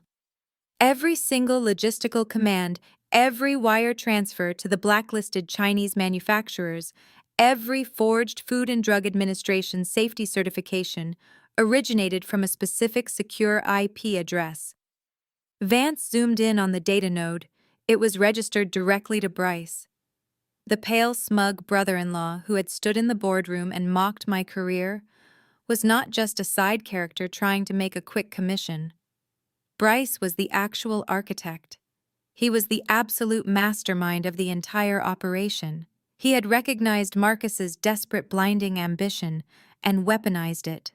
Bryce had used his marriage to Chloe to embed himself in the Washington family, specifically to use Marcus's minority-owned business status to secure lucrative federal contracts. Bryce pulled every single string from the shadows, hiding behind Marcus's arrogant facade while importing contaminated medical supplies intended for American combat medics. Before I could order the tactical strike teams to secure Bryce's warehouse, the heavy reinforced door of the command center chimed. An armed guard stepped inside, carrying a thick manila envelope bearing the gold-embossed seal of Sterling and Vance, one of the most ruthless and expensive corporate litigation firms on the East Coast. The guard handed the envelope directly to me. I broke the wax seal and slid the heavy parchment documents onto the glass table. It was an emergency federal court summons. Beatrice Washington had wasted absolutely no time. She had used her immense wealth and social influence to bypass standard legal procedures, fast-tracking an emergency injunction directly to a federal judge. She was not just trying to finalize a rapid divorce or protect Marcus's corporate assets. She was executing a targeted scorched earth campaign designed to leave me entirely destitute. I read through the dense, aggressive legal jargon, my face remaining a mask of calm detachment. Beatrice and her high-priced legal team had filed a motion for immediate asset seizure, claiming that my disruptive public behavior at the country club had caused irreparable economic damage to Marcus's company. But they were not coming after my non-existent joint bank accounts. They were coming after the only tangible asset I had ever truly cared about. Attached to the summons was a detailed property deed for 400 acres of prime untouched coastal real estate in South Carolina. The land had been in my family for 4 generations, purchased by my great-grandfather immediately following the Reconstruction era. It was a sprawling expanse of ancient oak trees and deep water access that had recently been appraised at over $12 million due to a newly approved commercial zoning initiative. It was my ancestral home, the absolute bedrock of my family's heritage. Beatrice had somehow uncovered the true value of the land, and her staggering greed had completely overridden her common sense. The legal filing claimed that because I was married to Marcus, when the land's value skyrocketed, he was entitled to a controlling financial interest in the property. She wanted to strip me of my heritage and sell the land to commercial developers to cover the imaginary losses I had supposedly inflicted on her precious son. My civilian cell phone sitting next to the federal summons vibrated harshly against the glass table. The screen illuminated, displaying a text message from Beatrice. I picked it up and read the words she had typed in a fit of arrogant malice. "Prepare to wear prison clothes, you classless wretch. My family has the best legal team on the East Coast. We are taking the land. We are taking everything. You should have walked away and stayed in the gutter where you belong." I set the phone down and let out a slow, quiet breath. Beatrice thought she had just delivered the killing blow. She thought she had outsmarted me, using her vast resources to buy a legal victory that would crush my spirit and leave me begging for mercy. She genuinely believed that hiring an elite law firm to file an aggressive federal lawsuit would terrify a simple legal secretary into submission. She had no idea that she had just walked blindly into a meticulously designed tactical trap. In order to file this emergency injunction in a federal court, Beatrice's lawyers had been required to submit sworn financial affidavits detailing Marcus's corporate revenue and Bryce's supply chain ledgers. They had to legally prove the economic damages they were claiming, and they had to prove they had the clean capital to retain a firm like Sterling and Vance. By submitting those documents to a federal judge, Beatrice and her attorneys had officially entered fraudulent financial records into the United States judicial system. I looked at the complex web of financial transfers on the main monitor. Bryce was moving the counterfeit profits from the Cayman Islands Trust back into the United States to fund the Washington family's lavish lifestyle and pay these elite lawyers. But moving millions of dollars of dirty money across federal borders requires a domestic washing machine. You cannot just wire offshore cash into a personal checking account. I traced the secondary overlay, highlighting a single nonprofit organization receiving systematic anonymous donations from the offshore trust. The money was being brought into the country disguised as charitable contributions. I zoomed in on the tax identification number. It matched the First Baptist Church of Atlanta. Specifically, it matched the Community Outreach and Building Fund. I looked at the name listed as the primary signatory and sole overseer of that specific church fund, Beatrice Washington. The deeply religious country club matriarch, who had just threatened me with prison, was using the house of God to launder blood money. She was washing the profits of infected combat bandages through the church collection plates. She knew exactly where the money was coming from, and she was coordinating the entire financial cleanup. I looked at the federal summons one last time, a genuine cold smile breaking across my face. I picked up the secure encrypted red phone. I bypassed the standard communication relays and dialed a direct classified line to the Pentagon. The line clicked and connected instantly. General, I said, my voice projecting the absolute lethal certainty of a predator that had finally cornered its prey. They have taken the bait completely. Pull the net. The heavy receiver clicked securely into its cradle, echoing with finality across the subterranean command center. I turned away from the glass table and walked directly to the tactical elevator. The operation was moving into its most volatile phase. The camera of the facility security system tracked my movements with a smooth mechanical hum as I descended 3 levels below the bustling Atlanta streets, stepping out into the damp, echoing expanse of a secured underground parking garage. The air was thick with the scent of motor oil and cold concrete. The harsh fluorescent lights buzzed aggressively overhead, casting long, distorted shadows across the cracked gray pillars. I walked with measured, deliberate steps, my dark trench coat pulled tight against the subterranean chill. In the darkest corner of the lowest level, a sleek black Mercedes SUV idled silently. As I approached, the headlights flashed twice in quick succession. The heavy driver's side door opened, and Chloe stepped out into the dim light. The immaculate, perfectly manicured country club princess was completely gone. In her place stood a terrified, exhausted woman, trembling inside an oversized designer coat. She looked over her shoulders, scanning the empty concrete pillars like a hunted animal. Her flawless makeup was smudged, her hands shaking violently as she clutched a thick leather portfolio to her chest. This was the woman who had spent the last 5 years sneering at my modest wardrobe and laughing openly at Beatrice's cruel jokes regarding my background. Now she looked like she was about to shatter into 1,000 pieces. "Zora," she whispered, taking a hesitant step forward. "Thank God you actually came. I did not know who else to call." "Colonel Washington!" I corrected my voice, cutting through the damp air like a serrated blade. "We are not friends, Chloe. We are not having a social visit. You triggered a federal emergency distress signal using the burner phone I slipped into your purse last night. You have exactly 3 minutes to tell me why I should not have a tactical team place you in handcuffs right now as an accessory to international fraud." Chloe flinched, physically recoiling from the absolute lack of sympathy in my voice. She hugged the leather portfolio tighter against her chest, tears brimming in her pale eyes. "Bryce is going to kill me!" she choked out, her voice cracking with raw, visceral panic. "He is a monster, Zora. You have no idea what he is like behind closed doors. When you exposed him at the country club last night, he came home and tore his office apart. He was screaming about federal audits and frozen accounts. I went into his private safe after he passed out. I found the incorporation papers." She took a ragged breath, stepping closer. "He put everything in my name, Zora. All of it.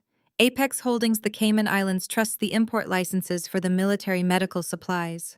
He used my social security number and my family's clean aristocratic background to legitimize the entire operation. I am the sole legal guarantor on over $40 million in fraudulent government contracts. If the Department of Defense brings the hammer down, Bryce walks away clean. I am the one who goes to federal prison for treason. He set me up to be the ultimate sacrificial lamb." She held the leather portfolio out toward me, her hands trembling so badly the metal clasps rattled. "I brought the evidence," Chloe pleaded, tears finally spilling over her cheeks. "I brought Beatrice's personal physical ledgers, the ones she keeps locked in the church vault. It details every single dollar she laundered through the congregation to wash Bryce's counterfeit money. I have all the offshore routing keys, the forged signatures, and the emails proving Marcus authorized the shipments. I will give you everything. I will give you the entire Washington family on a silver platter. I just need you to promise me immunity. Please, Zora. Use your federal clearance. Give me a deal and guarantee I do not go to prison." I did not reach for the portfolio. I simply stood there, my posture rigid and unyielding, studying the desperate woman crumbling before me. I remembered standing in Beatrice's foyer, holding a tray of cheap appetizers, while Chloe mocked the fabric of my dress. I remembered the way she eagerly participated in my humiliation, desperate to secure her own position within the Washington family hierarchy. She had gladly reaped the financial benefits of Bryce's crimes, wrapping herself in diamonds, paid for by contaminated military supplies. Now that the ship was sinking, she wanted a life raft, Do I look like a public defender, Chloe? I asked, my voice dropping to a dangerously quiet register. Do I look like someone who negotiates back alley deals out of pity? You drank the champagne. You wore the designer gowns. You stood right next to Beatrice and laughed while they systematically tried to strip me of my dignity.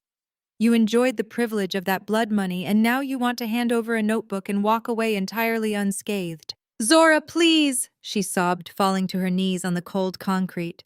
I had no choice. He abused me. He controlled my finances. I was terrified of him. Get up, I commanded the sharp authority of my military rank, forcing her back to her feet. The Department of Justice does not hand out immunity deals in dark parking garages. I do not care about your tears, and I do not care about your apologies. If you want to survive the absolute hellfire that is about to rain down on the Washington family, you are going to take the hard road. You are not going to hide behind a secret deal. You are going to take the witness stand in a federal courtroom. You are going to look the presiding judge in the eye, point your finger directly at your husband and your mother-in-law, and confess to your role in the conspiracy. You will testify on the public record. You will face the fire. That is the only way you earn your freedom. Chloe stared at me in absolute horror. Bryce will destroy me, she whispered. Beatrice will ruin my family's name. They will drag my reputation through the mud.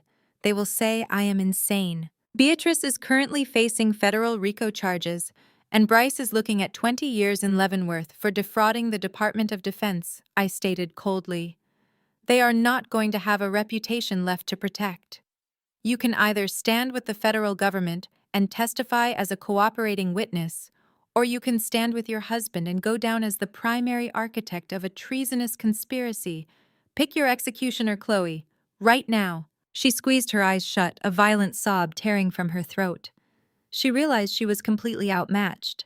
The terrifying reality of her situation had finally broken through her aristocratic entitlement. Slowly, her hands shaking, she held the leather portfolio out again. I will testify, she whispered, her voice broken and hollow. I will do whatever you tell me to do, just keep me away from him. I stepped forward and snatched the heavy portfolio from her grasp. I pulled a secure encrypted comms device from my pocket and handed it to her. Drive to the address programmed into that phone. Do not stop for gas. Do not call your family. Do not go home to pack a bag. Federal marshals are waiting at that location to place you under protective custody. If you deviate from the route by a single block, the deal is entirely off, and I will issue a warrant for your immediate arrest. Do you understand? Yes, she nodded frantically, scrambling back into the driver's seat of the Mercedes. Thank you, Zora. Thank you. The heavy SUV roared to life, its tires echoing against the concrete, as Chloe sped toward the exit ramp, desperate to escape the nightmare she had married into. I stood alone in the dim garage, feeling the immense weight of the physical ledgers in my hand. Beatrice's entire money laundering operation was locked inside this leather binder. The final piece of the puzzle had just fallen perfectly into place.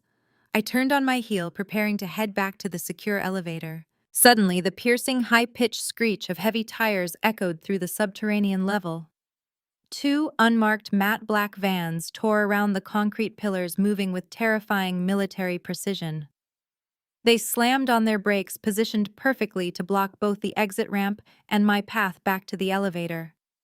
The harsh glare of their high beams pinned me against the concrete wall, blinding me momentarily. My personal cell phone buzzed violently in my pocket. I did not need to look at the screen to know who was calling. Beatrice Washington had not just hired expensive lawyers. She was a cornered, deeply paranoid animal. She had tracked her own daughter-in-law's vehicle using an unauthorized GPS transponder. She knew Chloe was breaking ranks, and she knew exactly what was inside the portfolio I was holding. The side doors of the van slid open simultaneously. 6 heavily built men wearing unmarked tactical gear and dark masks stepped out onto the concrete. They moved silently, spreading out to flank me and cut off any potential avenue of escape. They were not local street thugs. They were private mercenaries moving with the disciplined aggression of hired hitmen. The phone in my pocket buzzed again, receiving a text message. I pulled it out, keeping my eyes locked on the advancing mercenaries. The message was from Beatrice. Did you really think I would not track my own daughter-in-law's car, give my men the ledger and the federal summons, or you do not leave that garage alive? I looked at the text message and then up at the 6 armed men advancing toward me in the dim light. I carefully placed my cell phone back into my pocket. I did not panic. I did not shout for help. I simply smiled a cold, predatory smirk that made the lead mercenary hesitate for a fraction of a second. They thought they had cornered a helpless legal secretary. They had no idea they had just engaged a combat veteran in an enclosed space. I slowly slid the heavy leather portfolio into my trench coat, reaching down to disengage the safety on the concealed tactical holster resting at my hip. "You gentlemen are standing in the wrong parking garage," I said, my voice echoing cleanly against the concrete. I drew my weapon. The sharp, deafening crack of my standard-issue Sig Sauer echoed through the subterranean concrete cavern. I did not aim for center mass. I aimed with precise, calculated intent at the concrete floor directly beneath the lead mercenary's boots. The high-velocity round shattered the pavement, sending razor-sharp fragments of stone flying upward. He instinctively threw his hands up to protect his face, his forward momentum breaking instantly. The 5 men behind him froze for a crucial microsecond, shocked by the sudden, aggressive resistance from a woman they assumed would simply surrender. That single microsecond was all the time a trained operative needed. I did not hesitate. I shifted my aim and fired 2 rapid, consecutive shots, blowing out the front tires of the primary black van blocking my exit. The explosive sound of rupturing rubber compounded the chaos, echoing violently in the enclosed space. As the heavy vehicle dropped onto its rims, completely immobilizing it, I sprinted laterally toward the reinforced concrete pillar to my left. Suppressed return fire hissed through the air behind me, chipping away the masonry where I had been standing just a moment before. They were professionals, but they were entirely unprepared for a target who actively engaged them with military tactics. I holstered my weapon and broke cover, sprinting toward the heavy government-issued SUV parked 3 spaces away in the shadows. I hit the remote unlock, sliding into the driver's seat and slamming the door shut in one fluid, continuous motion.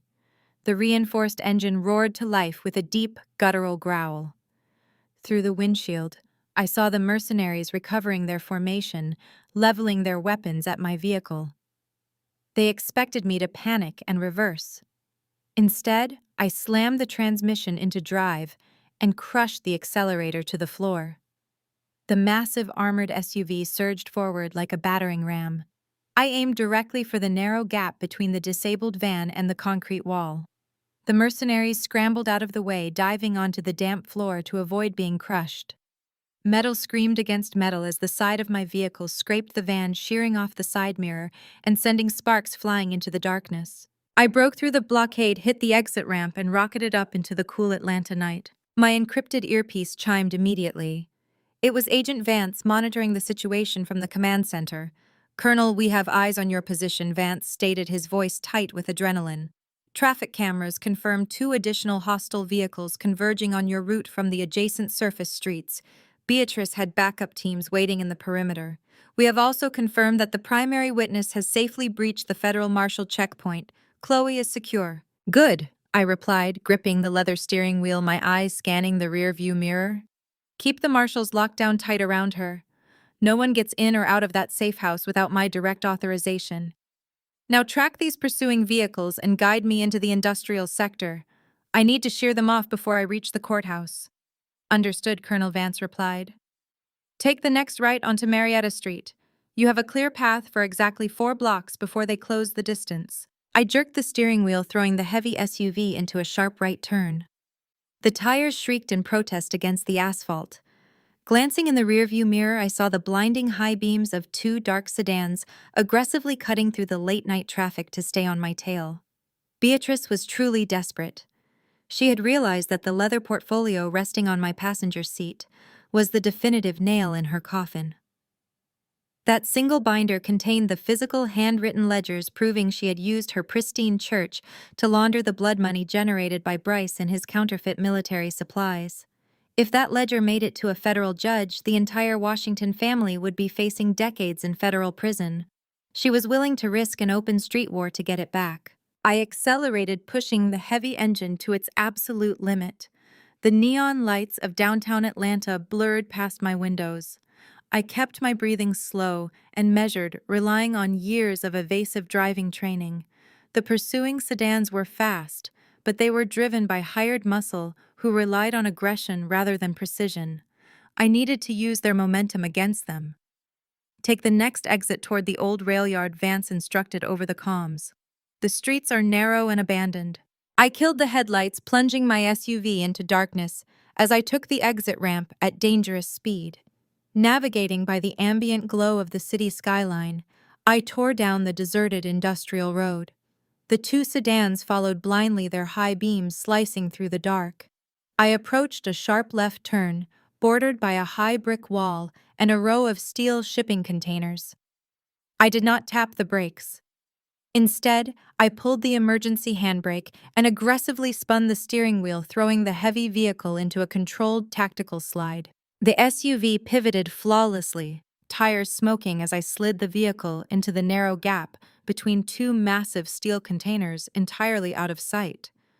I dropped the gear into park and held my breath. Less than 3 seconds later, the first pursuing sedan roared past the intersection, completely missing my turnoff. The driver realized his mistake too late, slamming on the brakes. The second sedan, following too closely behind, could not stop in time.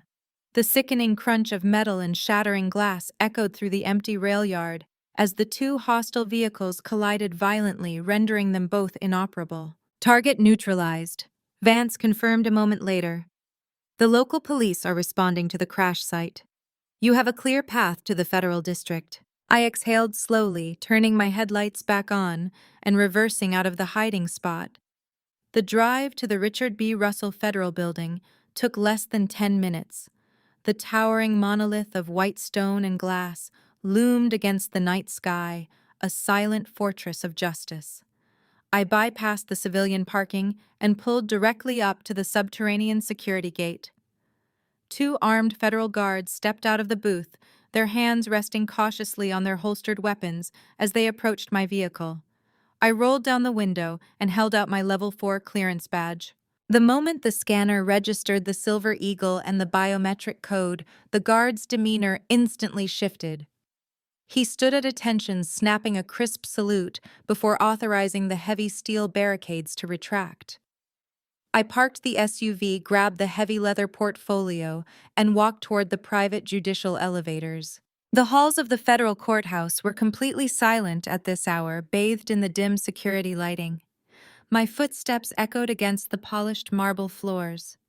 I was still wearing the ruined silk dress, the dark wine stain splashed across my chest, a stark contrast to the sterile professional environment.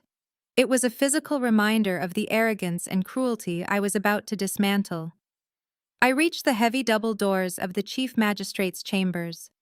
Judge Robert Sterling was a notoriously ruthless federal judge who had previously worked with the Judge Advocate General Corps on high-level military corruption cases. He was not a man who could be bought, manipulated, or intimidated by local Atlanta elites. I pushed the doors open. Judge Sterling was sitting behind his massive mahogany desk, illuminated by a single brass reading lamp. He looked up, adjusting his glasses as I walked into the room. "Colonel Washington," he said, his voice echoing with quiet authority. "I was told you were initiating an emergency classified protocol tonight. I did not expect you to look like you just walked out of a war zone. Sometimes the battlefield is a country club dining room." "Judge," I replied, walking forward and placing the heavy leather portfolio directly in the center of his desk. "And sometimes the casualties are self-inflicted." I opened the portfolio, revealing the meticulous handwritten ledgers, the forged shipping manifests, and the offshore routing numbers Chloe had surrendered. "This is the physical evidence required to execute Directive Alpha 7 Tango 1, stated formally. The Washington family has filed a fraudulent emergency injunction in civil court attempting to seize my ancestral property. They have entered manipulated financial documents into the public record. This ledger proves that Beatrice Washington is currently laundering millions of dollars of illicit military funds through the First Baptist Church. Bryce Washington is importing counterfeit trauma gear for the Department of Defense. Marcus Washington is the authorizing signature for the entire operation. Judge Sterling slowly opened the ledger, his eyes scanning the columns of damning numbers. His expression hardened into a mask of pure judicial fury. "The sheer audacity of this fraud is staggering," he murmured. "They genuinely believed their wealth made them untouchable." "They did," I agreed. "And tomorrow morning at 9 o'clock, they are going to walk into a civil courtroom, believing they are about to strip me of everything I own. They are going to bring their expensive lawyers and their arrogant smiles. They think they have isolated a helpless woman." Judge Sterling looked up, closing the ledger and placing his hand flat on top of the leather cover. "Are you requesting a federal strike team to intercept them at the civil hearing, Colonel?" "No," I said, a cold, hard smile touching the corners of my mouth. "I want them to step into the courtroom. I want Beatrice to sit in the gallery. I want Marcus to stand before the civil judge and officially present his fraudulent claims on the record. Let them commit their perjury in broad daylight. Let them feel the absolute certainty of their victory." I turned away from the desk, looking out the large window at the quiet city below. "Tomorrow morning, I am going to walk into that civil courtroom completely alone," I said, my voice dropping to a deadly whisper. "I am going to let them think they have won. And right when they demand the judge sign the order seizing my property, I want federal marshals to lock every single door in that building. Let them build their own scaffold, Judge. I will personally pull the lever." The morning sun cut harsh geometric angles across the polished mahogany benches of Courtroom 4B in the Richard B. Russell Federal Building. The air inside was sterile, smelling of lemon polish and expensive cologne. If there had been a camera capturing the moment I walked through the heavy swinging doors, it would have been positioned directly over Beatrice Washington's shoulder, perfectly framing my entrance from her perspective. From that vantage point, I looked exactly like the pathetic, helpless victim they had spent 5 years conditioning me to be. I stepped into the center aisle completely alone. I wore the same sensible beige off-the-rack suit I had worn to my first paralegal interview. My hair was pulled back tightly into a severe, unassuming bun. I carried no designer bags, no boxes of evidence, and I had no team of aggressive paralegals trailing behind me. I clutched a single scuffed leather briefcase to my chest, looking small against the imposing architecture of the federal courthouse. The plaintiff's table was a fortress of corporate power. Beatrice had spared absolutely no expense in her scorched earth campaign. 4 elite litigators from Sterling and Vance sat in a row, their custom-tailored Italian suits projecting an aura of invincibility. They were actively arranging pristine, heavily indexed binders of fabricated evidence and whispering to one another with supreme confidence. Behind them, in the first row of the gallery, sat the Washington family, forming a unified, intimidating front of aristocratic entitlement. As I walked down the center aisle, Beatrice leaned forward. She did not bother to lower her voice. She wanted the entire courtroom to hear her absolute triumph. "Look at her." Beatrice scoffed, her voice dripping with venomous delight, echoing clearly in the quiet room. "She is so poor she cannot even hire a first-year intern to represent her. She actually thinks she can fight us by herself. It is pathetic, really. It is completely over." Beside her, Bryce let out a low, sharp bark of laughter. He leaned back, crossing his legs and resting his ankle on his knee, the very picture of a man who believed he had successfully rigged the entire system. He looked at me with a predatory, arrogant smirk, confident that his Cayman Islands trusts and forged Department of Defense contracts were safely insulated from this petty domestic squabble. He was the mastermind of the military supply fraud, but today he was just enjoying the show, watching his mother-in-law financially execute the woman who had dared to insult them. To his left, Marcus shifted in his seat, adjusting his silk tie. He looked at me with an expression of manufactured sorrow, shaking his handsome head slowly. He was playing the part of the reluctant victim, perfectly acting as though stripping me of my ancestral home was a tragic but necessary business decision. "Zora, you really should have just taken a settlement," Marcus called out, his voice hushed, but carrying a sickening tone of condescending pity. "You did not have to make it this ugly. We could have helped you get back on your feet." I did not flinch. I did not break my stride. I did not offer them the satisfaction of a single emotional reaction. I walked past the formidable wall of Sterling and Vance attorneys and took my seat at the empty defendant's table. The vast expanse of mahogany in front of me highlighted my total physical isolation. I placed my scuffed briefcase on the table and unlatched it. The sharp metallic clicks echoed loudly in the room, drawing the amused attention of the opposing counsel. The lead attorney for the Washington family, a silver-haired man with a shark-like smile, glanced over at me and chuckled quietly to his co-counsel. They were apex predators, observing a wounded gazelle that had inexplicably wandered into the lion's den.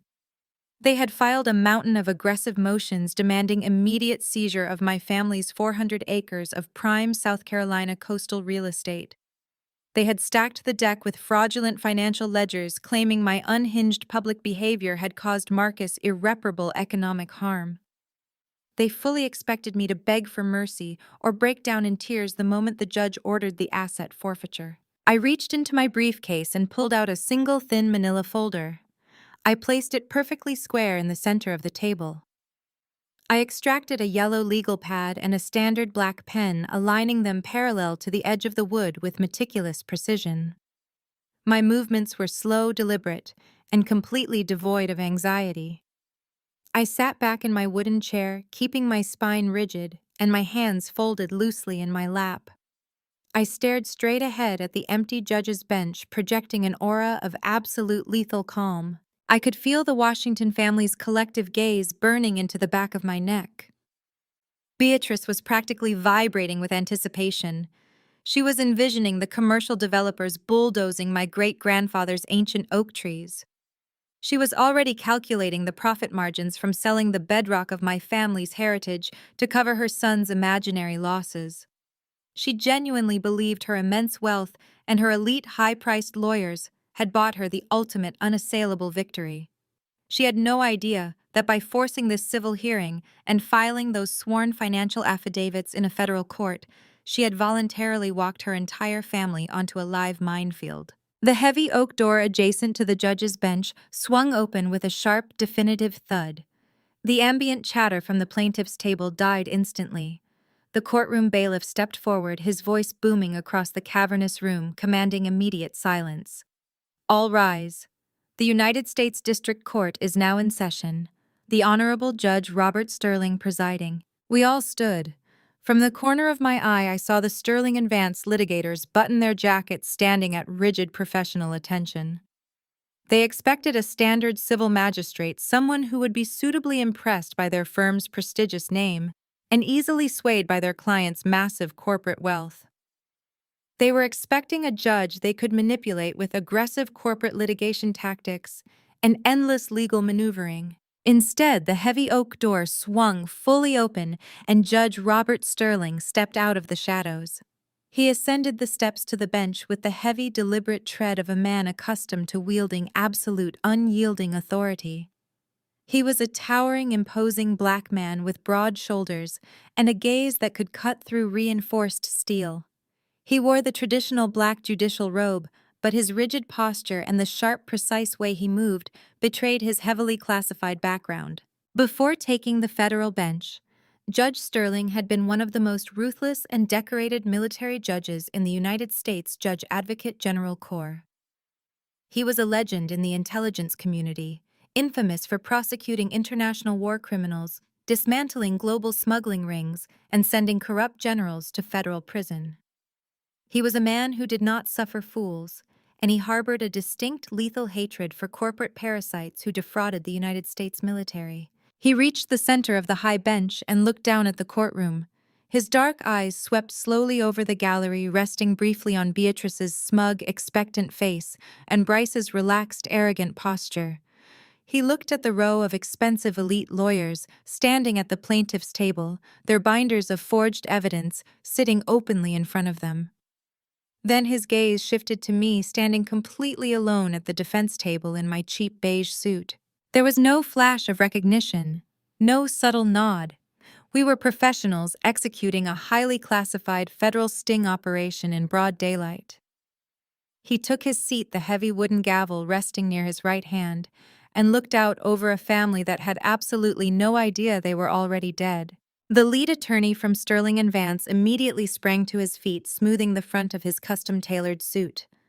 He possessed the polished theatrical confidence of a man who was used to bullying his way through the legal system. He approached the podium with a stack of heavily indexed binders, projecting an air of absolute superiority. He did not even bother to look in my direction. To him, I was not an opponent. I was simply a minor administrative hurdle to be cleared before lunchtime. "May it please the court, Your Honor." The attorney began, his voice booming with practiced indignation. "We are here today seeking an emergency injunction and immediate asset forfeiture against the defendant Zora Washington. My clients Marcus and Beatrice Washington have been subjected to a malicious, unhinged campaign of disruption by this woman. Over the past week, the defendant has exhibited deeply unstable behavior, culminating in a public spectacle that caused severe and entirely irreversible economic damage to Apex Holdings and its defense contracting subsidiaries." I sat perfectly still, my hands folded loosely in my lap. I watched Beatrice out of the corner of my eye. She was practically glowing. She leaned back against the polished wooden bench of the gallery, her chin raised in aristocratic defiance. She wore a tailored Chanel suit and a string of immaculate pearls, projecting the image of a long-suffering matriarch who was finally securing justice for her family. Next to her, Marcus hung his head slightly, performing the role of the heartbroken husband who had tried so hard to save his marriage to a volatile working-class woman. The attorney continued, his voice echoing off the high ceilings. "The defendant brought nothing into this marriage, Your Honor. She was a simple paralegal pulling a meager salary before my client graciously elevated her social standing. In return for his generosity, she has attempted to sabotage his corporate ventures. We have submitted sworn financial affidavits detailing the massive capital losses incurred by her actions. Because these losses occurred during the marriage, we are legally demanding immediate controlling interest in the defendant's sole tangible asset, a 400-acre parcel of coastal real estate in South Carolina, currently appraised at over $12 million. We ask that the court sign the seizure order immediately so my clients can liquidate the property and begin repairing the catastrophic financial harm they have suffered." The attorney offered Judge Sterling a crisp, professional nod and returned to the plaintiff's table. He sat down, pulling his suit jacket perfectly into place. His colleagues patted him on the back, offering quiet murmurs of congratulation. Bryce leaned forward from the gallery, whispering something into the attorney's ear and laughing a low, arrogant sound. They were already celebrating. They had painted a masterpiece of deceit, completely confident that their fabricated ledgers and elite pedigree would blind the court to the truth. The courtroom fell silent, waiting for the judge to rule. The silence stretched out second by agonizing second. The air in the room grew heavy and thick. Judge Sterling did not look at the plaintiff's table.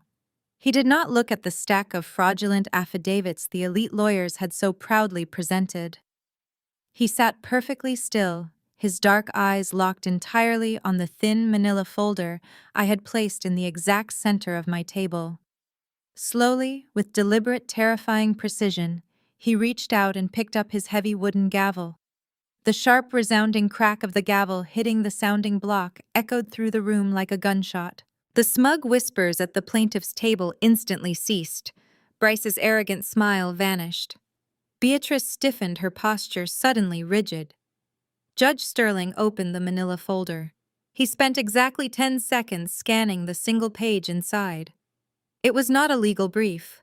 It was my unredacted Department of Defense operational deployment order stamped with the highest level of federal security clearance. Judge Sterling closed the folder. He folded his hands atop the polished mahogany bench and looked directly at me.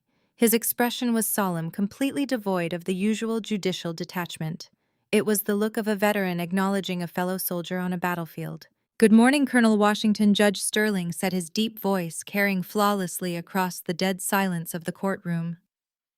"It is truly surprising to see you here. A civil court seems entirely too small for a senior judge, advocate general prosecutor of your caliber."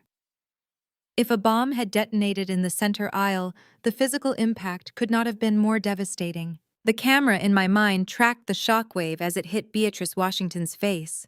The blood drained from her immaculate features so fast her skin took on a sickening grayish hue. Her eyes widened to the point of tearing, her perfectly structured aristocratic mask instantly dissolving into an expression of absolute primal terror. Her hands went slack. The heavy vintage crocodile leather handbag she was clutching slipped from her fingers. It hit the hard marble floor with a loud, heavy thud that sounded like a dropping guillotine blade. Next to her, Marcus actually stopped breathing. His handsome jaw dropped open, his mouth working silently as he tried to process a reality that fundamentally shattered his entire worldview. The submissive, poorly dressed paralegal he thought he had married. The quiet woman he had lectured on business strategy. The desperate charity case he believed he had rescued. She did not exist. She had never existed. But it was Bryce who truly understood the gravity of the situation. Bryce was the mastermind moving the offshore money and forging the military supply manifests. He knew exactly what the Judge Advocate General Corps was. He knew exactly what they did to corrupt defense contractors. The arrogant smirk melted off his pale face, replaced by sheer, visceral panic. He gripped the wooden railing in front of him, his knuckles turning stark white. Colonel Bryce choked out, his voice a ragged, terrified whisper that carried in the absolute silence. "JAG. Damn it, she is just a paralegal." The four elite litigators from Sterling and Vance froze. Their professional confidence evaporated in a fraction of a second. The lead attorney, who had just spent 10 minutes slandering me, looked down at his binders of forged evidence and then up at Judge Sterling. The realization hit the legal team like a physical blow. They had just stood in a federal courtroom and presented entirely fabricated financial ledgers. They had legally sworn to the validity of fake corporate losses to justify stealing land. They had unknowingly entered fraudulent documents into the United States judicial system, all while attempting to extort an active duty federal prosecutor. They were not just going to lose their law licenses. They were going to federal prison. I did not look at the scrambling lawyers. I did not look at Marcus or Bryce.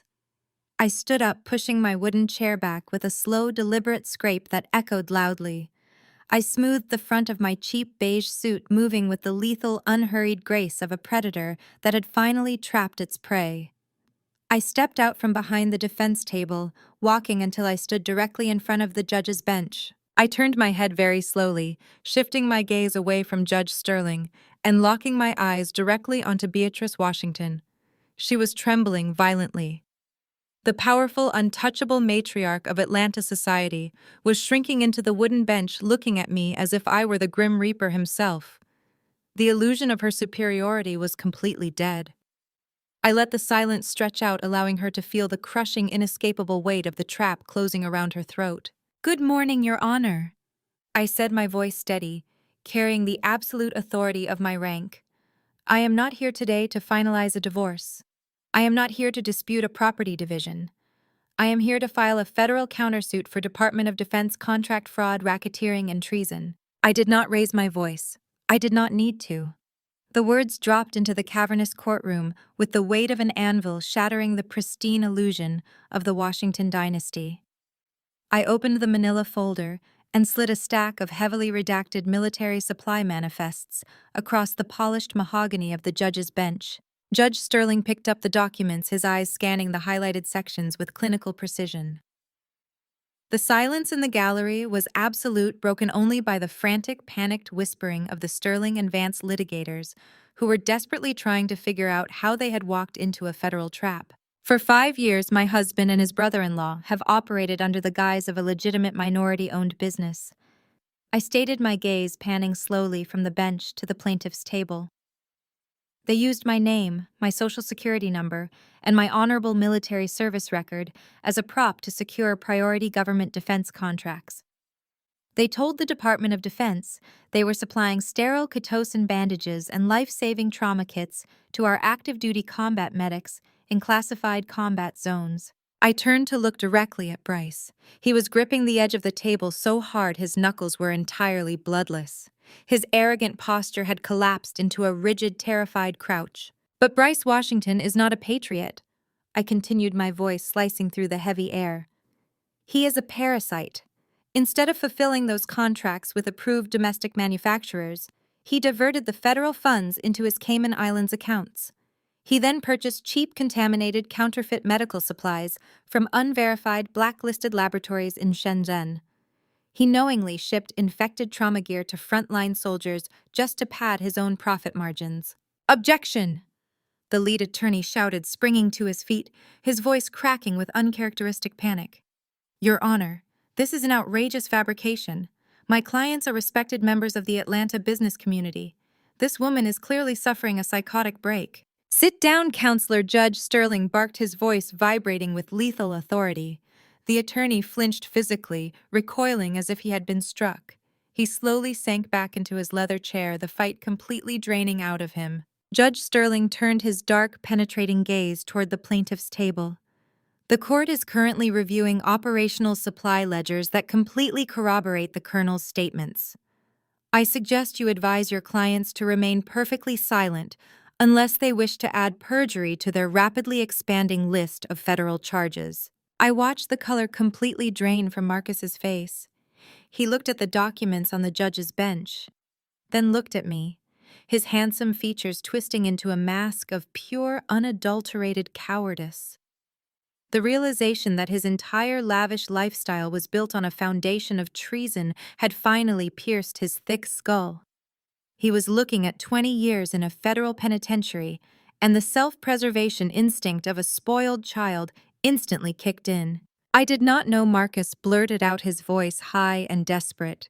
He stood up, knocking his heavy wooden chair backward.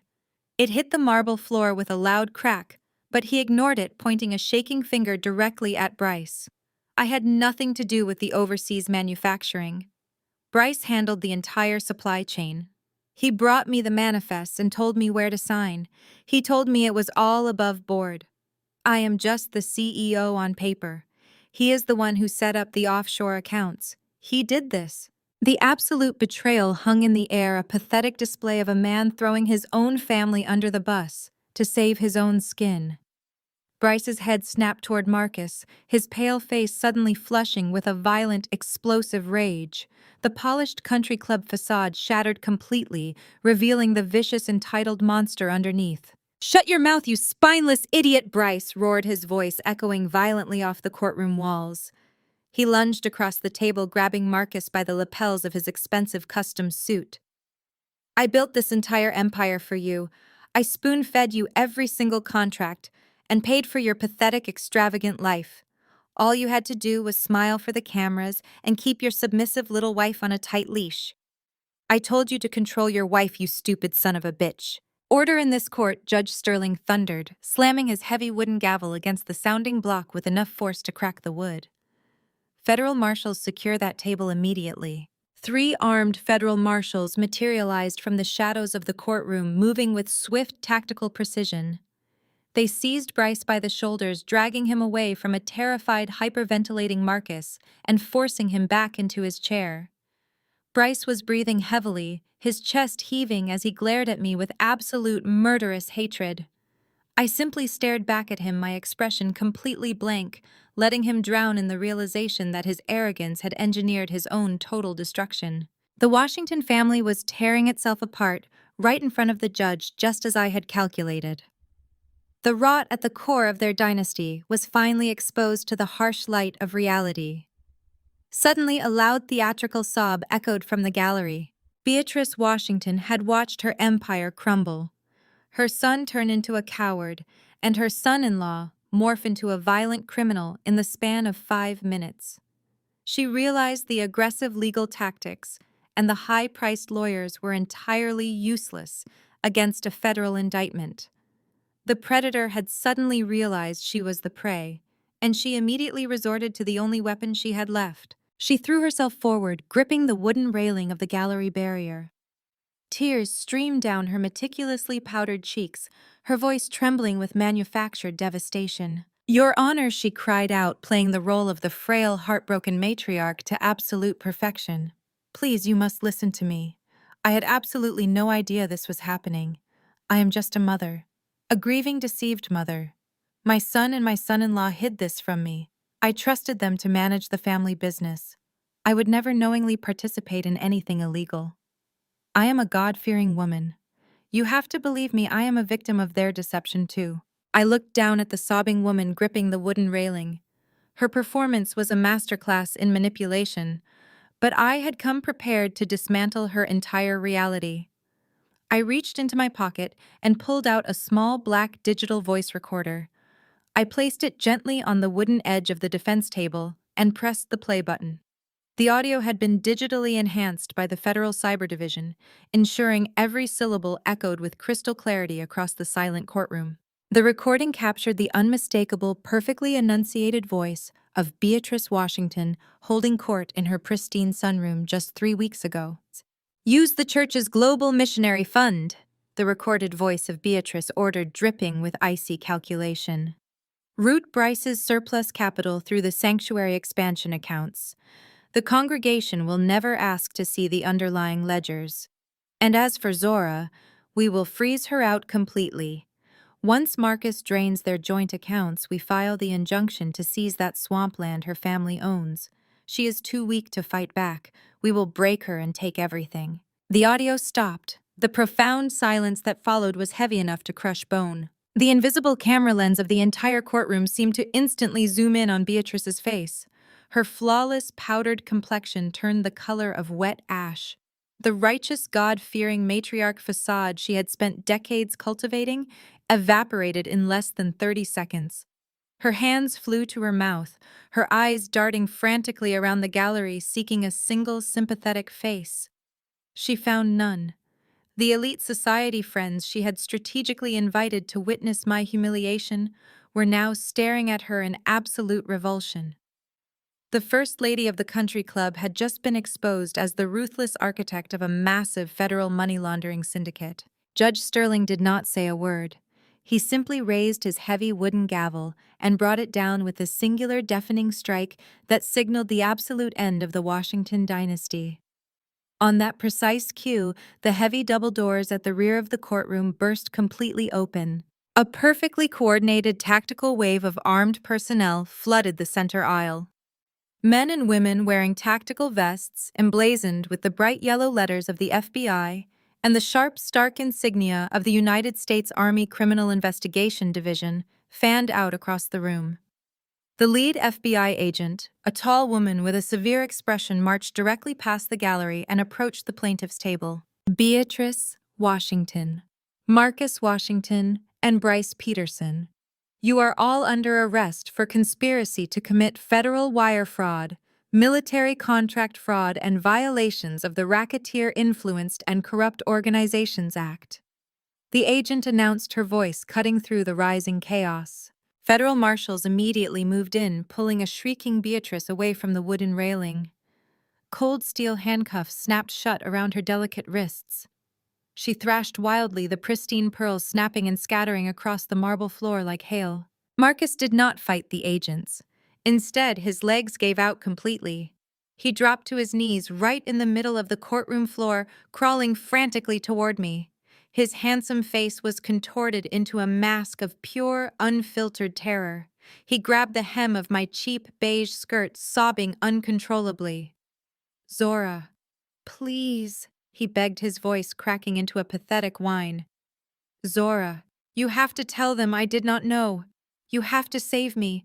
I am your husband. Please do not let them take me." I looked down at the man who had spent 5 years trying to erase my identity. I calmly stepped backward, pulling my skirt out of his desperate grasp. Over the escalating din of the courtroom, Beatrice's voice pierced the air.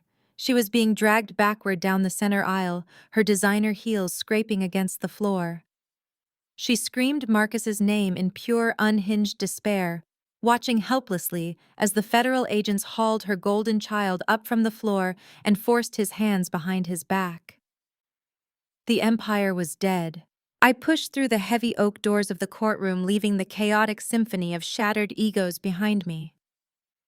The camera of my reality pulled back, following me in a smooth, continuous glide down the polished marble corridor and out through the towering glass exit of the Richard B. Russell Federal Building. The blinding brilliance of the midday Atlanta sun washed over me, warming the cool air. I stepped onto the concrete plaza, breathing in deeply. The heavy exhaust and concrete dust of the city smelled sweeter than the finest perfume. The weight of 5 years of calculated subjugation lifted from my shoulders completely. The legal and financial massacre that followed was absolute and merciless. The federal indictments fell like a rain of steel over the Washington family. Bryce Washington, the arrogant mastermind, was stripped of his offshore havens and convicted of high treason and military contract fraud. He was sentenced to 25 years in a maximum security federal penitentiary, where his country club charm held absolutely no currency. Marcus, the cowardly figurehead, lost Apex Holdings in a matter of days. The federal asset forfeiture seized every corporate holding, every hidden bank account, and every luxury vehicle he owned. He was left completely bankrupt, a broken man serving a 10-year sentence in a medium security facility. But Beatrice suffered the most exquisite destruction of all. The federal government seized her pristine estate and drained her illicit trust funds to pay restitution to the Department of Defense. The elite society she had worshipped completely erased her from existence. The prestigious Jack and Jill Club revoked her lifetime membership overnight. Her beloved church, the very sanctuary she had used to launder Bryce's blood money, formally expelled her from the congregation to save its own public image. The proud, untouchable matriarch was reduced to a penniless ward of the state. She was forced to relocate into the exact same subsidized social housing units she had spent her entire life actively despising. The final act of our tragedy occurred exactly 2 months later.